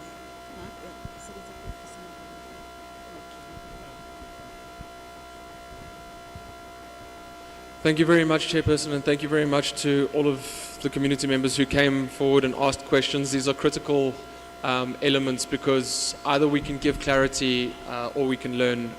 So in terms of the roads and transport, the illegal dumping site, as was said, Councillor, the Section 28 directive has already been issued, and we are now following through. We went back on the 13th of November to do a further site inspection. The dumping is still continuing, the burning is still continuing, so we are now moving forward with the criminal charges and with the Section 24G fine. So we are in the process of dealing with that particular issue. Then, in terms of Mr. Shea's questions, there were a lot of them. They were quite extensive, so if you could put them in writing, I'm happy to answer those. As pertains to a lot of the water functions, again, some of these lie with the Department of Water and Sanitation, some of them lie with the local municipality, and this is a frustrating situation to be in because whenever you go and speak to them about one or the other, then they point fingers at each other. So with regard to that, the only thing that I can really answer you on the spraits and the cleanups is that we're working on rehabilitation plans through the Carl Sprate, and we're looking to actually implement that along all of the other spraits and reserves that we've got as well. So this will be rolled out in a much larger fashion in the years to come. This is something that we're actually looking for climate finance for. So this isn't going to be a small project. It's actually going to be something that we're pushing out in phases. I personally would like to get back to a space because some of our wetlands are growing too quickly, some of them are shrinking. That's attacking our biomes quite dramatically, but it's also impacting the way that people live. So that's as a result of some certain water being pushed in certain directions that shouldn't be, and certain water being diverted that shouldn't be. So we are certainly looking at that. Then in terms of the rezoning of the land, obviously that's done for large economic contributors that we simply cannot allow because it would encroach on that World Heritage Site. Then you also spoke on the issue of and all of those sorts of things. I don't have every single minute detail on it because obviously I've only been around for 4 or 5 months now. But with SIU Tribunal at the moment at the road, I think that there's supposed to be a hearing in February. Let me see. I'm going to choose to feed people, right? So when you consider the fact that with her, I think that for one single person, it's really difficult to manage all of that budget plus the entities. And I think now that we've got 2 separate MECs for agriculture and rural development and environment, you can see that the focus is now solely on environment from my perspective and solely on agriculture and rural development from MEC Ramagopa's perspective. So I think it was more a function and a budgetary function as well as a matter of necessity to shift that. Then from the mining sector dumping point of view, this is such a complex one as well, because as you know that there's a department within National called the DMR. It was previously the DMRE, but they've shifted that E now to the Department of Forestry, Fisheries and Environment. So the DMR is the Department of Mineral Resources. When you consider the Department of Mineral Resources, they haven't actually authorized anyone in lower capacities, so I'm talking now MECs or MMCs at a local level, to deal with mining in any sort of capacity, right? So we've got broad strokes environmental things that we can do around the mining, but there's not much that we can actually get involved with unless National approves it, right? So it's a bit of a tricky one. We know that there's been a big push to rehabilitate the mine dumps.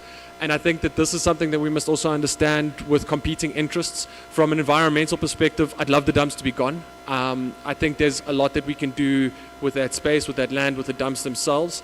But obviously DMR have got more concerns around the mining and the actual economic impacts around the mining itself.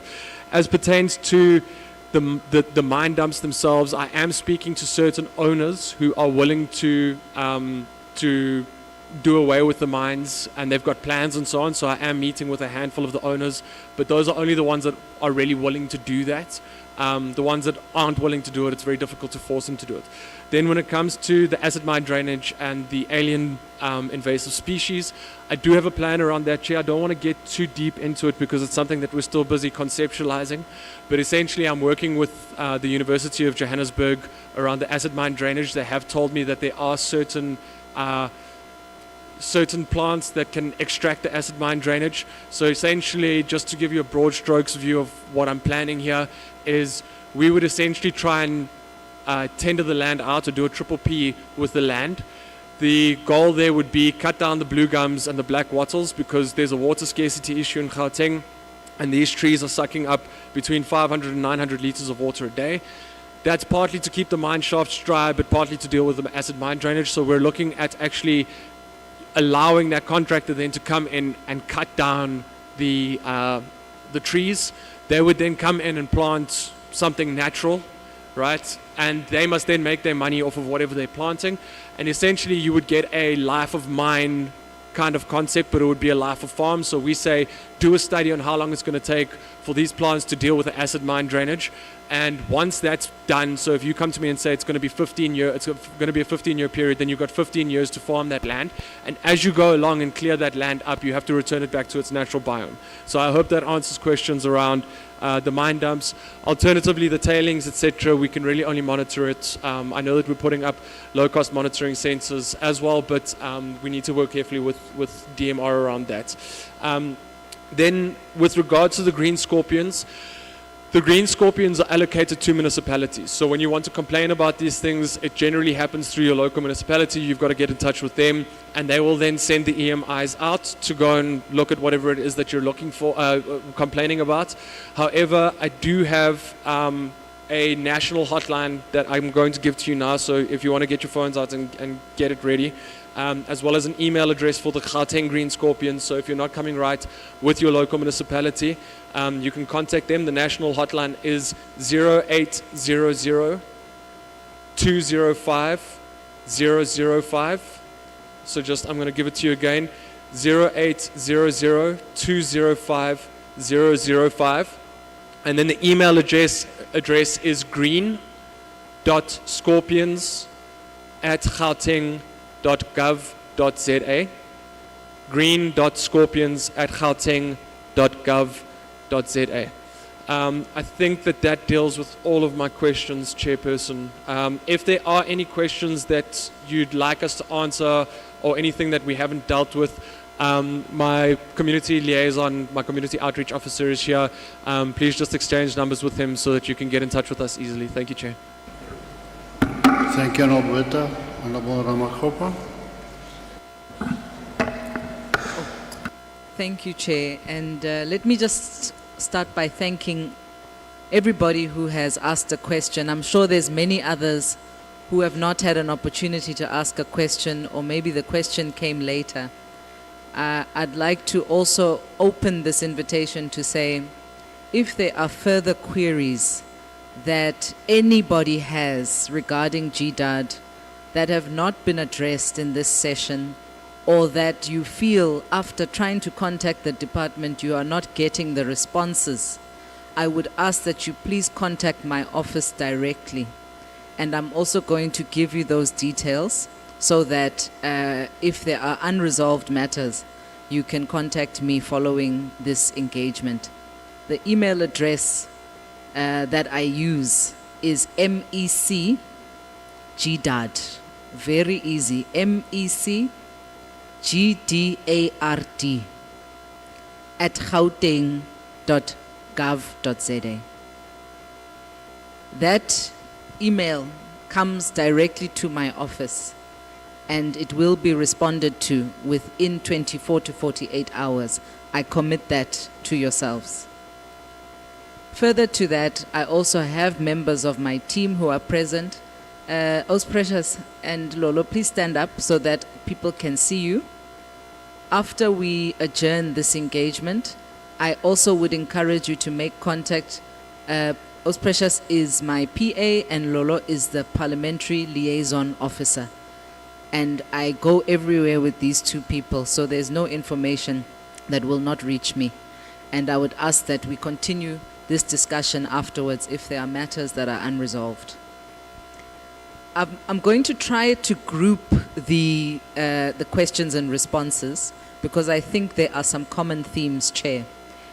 And let me start by saying that, this forum is here so that we can come and account, and also to give a better understanding of what we do and why sometimes you may be experiencing certain issues and not understanding why those issues are the way they are. And I've tried to give a bit of context today. I want to deal firstly, though, with the point Yamambusi about age limits. GDAT does not have age limits for training. If there is training being offered for any of the individual, there's different types of training that take place. Sometimes get training ya the export.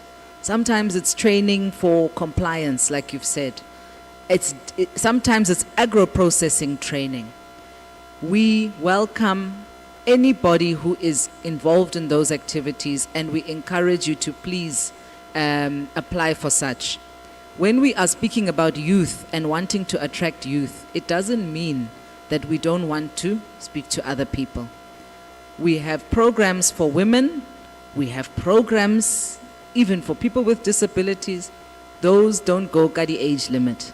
So we really are appealing to you to say, if anybody tells you, Mambusi, that you are over 35 and therefore you cannot access any training, please come back to me with that issue and tell me the name of that person, because we have no such policy within GDAD. And then in terms of the matter that was raised, I think it was raised by Sharice. Chair, I actually think that's something we must just take on also as a committee. The comment that was made by Ms. Rocha was that we must try and localize some of our reports when we come into these forums, and I agree. We are here now in Mogale City, in Krugersdorp, and I think it would also be helpful if we can bring some of that flavor to these meetings, and I take the point, we will take that on. However, I'll also add and say, there is a local municipality that also does the same function. They have a unit that deals with agriculture, and there are forums that are convened by the local municipality to address local municipality issues. So when it comes to issues, for example, Mam Charlotte, issues around land allocation or leasing or all of those issues, those have to be dealt with by the local municipality.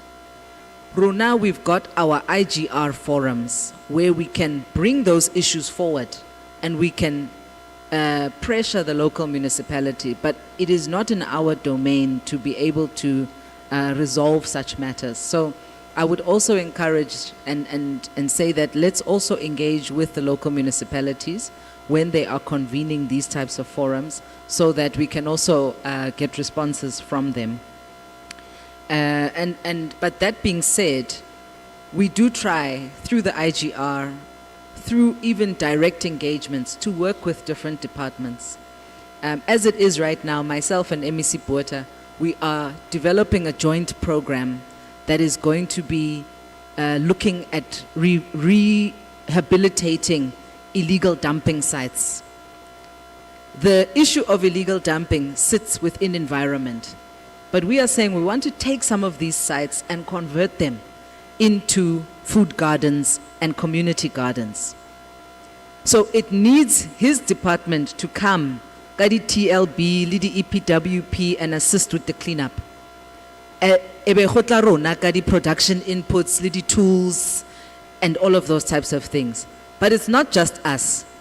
We also need the municipality to grant us the rights to use that land before we can even put a fence or any type of product in that site. So we are working with other different departments, because we ourselves cannot do our work without getting support and coordination from other spheres of government and other departments. And I'm hoping that we are going to be piloting this program now this year, but from next year, we really want to roll it out throughout the whole province, because illegal dumping is a big issue. But hunger is also a big issue. And there's no reason why we should be sitting with land that is not used, that is being used for dumping, when we could be using it really to drive food security in our communities. And that's the issue that we have committed to working together to try and resolve that. And then I'm coming to the one, red tape. You know, the issues of red tape and compliance, I don't even have any excuse. It is a fact. It is a fact, Mambusi, it is a fact, Meshalot. But when you deal with different arms of government, you are choked by red tape. Liru Nago Jidad, if you want to apply, all kinds of different documents.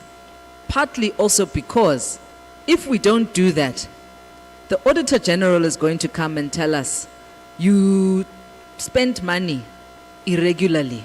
You deployed funds to this company, the company thing higher register, or the land thing does not have a title deed or higher lease.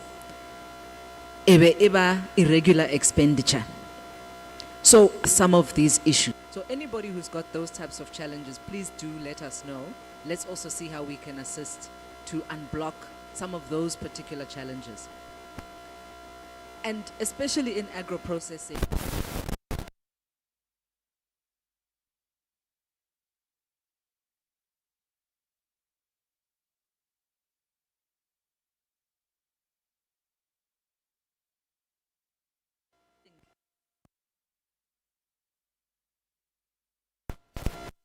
Any other institution, they want to see your premises is appropriate for the activity that you are conducting.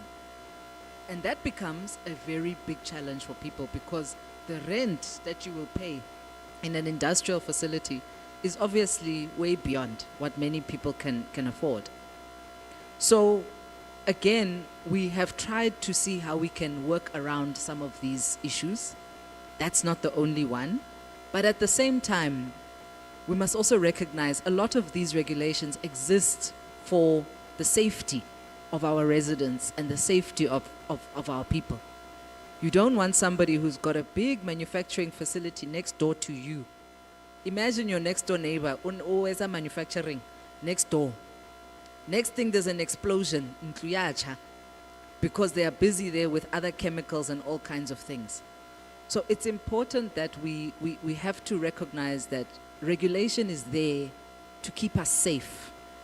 But what we are, and what we have to do, Rona, as a department, is work better to assist those who are having such challenges, at least so we can try and expedite those applications or those issues.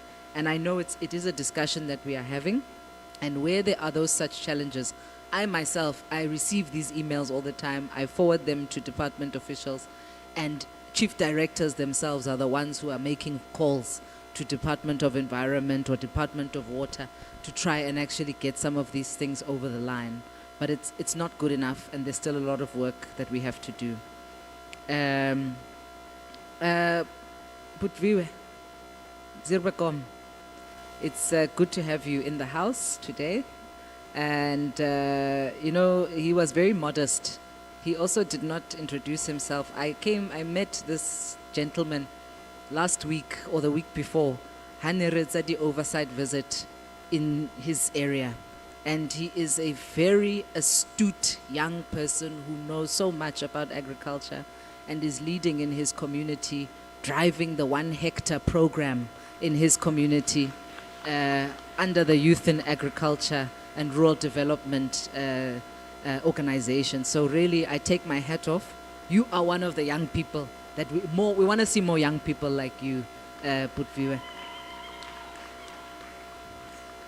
And the question you raised about the separation, in fact, agriculture and rural development are still together. The one that was split, Ritibetse environment, Mara agriculture and rural development, sisonke. And you can understand why, obviously. Because most of agriculture is happening in our rural and peri-urban areas. You can't separate those two things. Mara, you will see at a national government level, you've got two different departments actually. You've got agriculture and you've got rural development as different departments, and you've got environment as different departments at a national level. Unfortunately, that one is above my pay grade. it is our president who is the one who determines the composition of his cabinet and how he wants the departments to be. I will not challenge his decision. But I'll say for us in Gauteng, agriculture and rural development are still together. And we are, and actually we have to work together to make our programs work, because in Gauteng, all of our activities actually are happening in a rural context. So the projects that you spoke about specifically, I'll be honest, I don't know much about them. I've heard about them, Linna, but they are not projects that EARD. So I would have to come back to you on that in terms of how one can actually get involved. I understand that these projects, this are like private-public partnerships. You've got lots of different role players involved. And ourselves as GDAD, if we come in, we'll come in because we are funding you, not because we are part of that project necessarily. Let's say you are part of the people that are there who are doing farming in that community, in that project, and you apply to us, we will then fund you. So I'm not really aware of that, but I'm happy to look into that and see if we can get any responses for you. Ma'am Charlotte, ke kopa di numbers tsa batho ba di disability, please. Because our issue that we are having, especially when we come to projects and farming projects, we want, yes, we know there's lots of people with disabilities, but what we have to do is we need to get them onboarded into our system. We need to get them to meet the compliance requirements so that we can start actually pushing opportunities their way. And I'm really grateful that you've raised that issue. If you are able to connect us to such groups or such people, we would be very, very grateful. The challenge that we have had in the past is that we do get certain people or approaching us, or whatever the different opportunities may be. They don't meet a lot of the requirements of the compliance requirements, etc. We have started to run those training programs, but we must speed it up, we must expedite.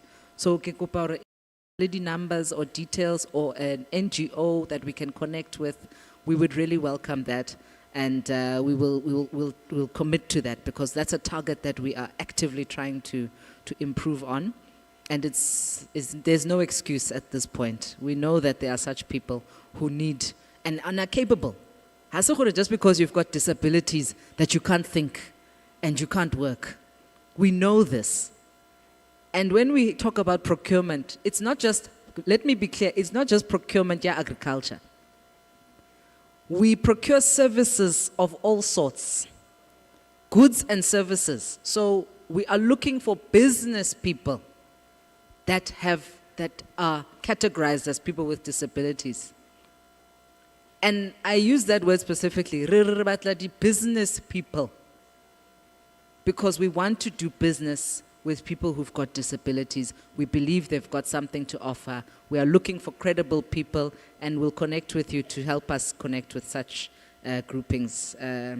Let me pause there, Chair. I think I've covered broadly, but as I've said, if there's anything, Bagolo, that I haven't addressed, that you feel like is still burning you, you are more than welcome to connect with us and connect with myself.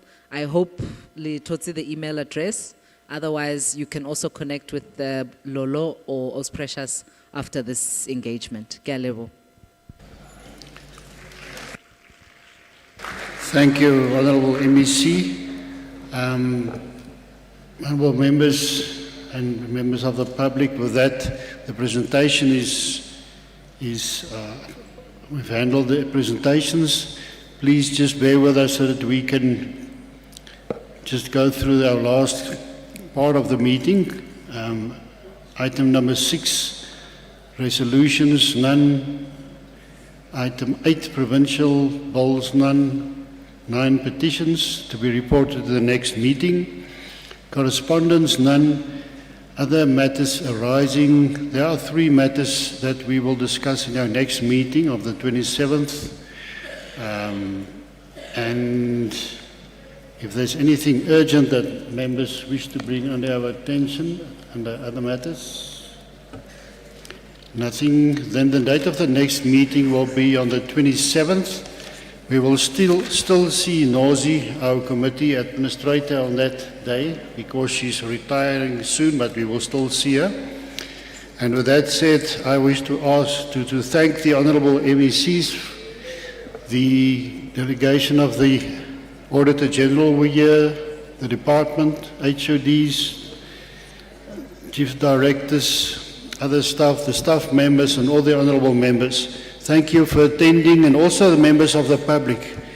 You are actually the most important people here. Thank you for being here and for assisting us in the oversight. I think we are all cold and hungry. The members of the public, there are lunch packs. If you can just line up here at the door, please. And please hand in your devices. It's very important that you don't take them with you. They are very expensive and they're worthless to you. Please leave them here. And with that said, the meeting is adjourned. Thank you.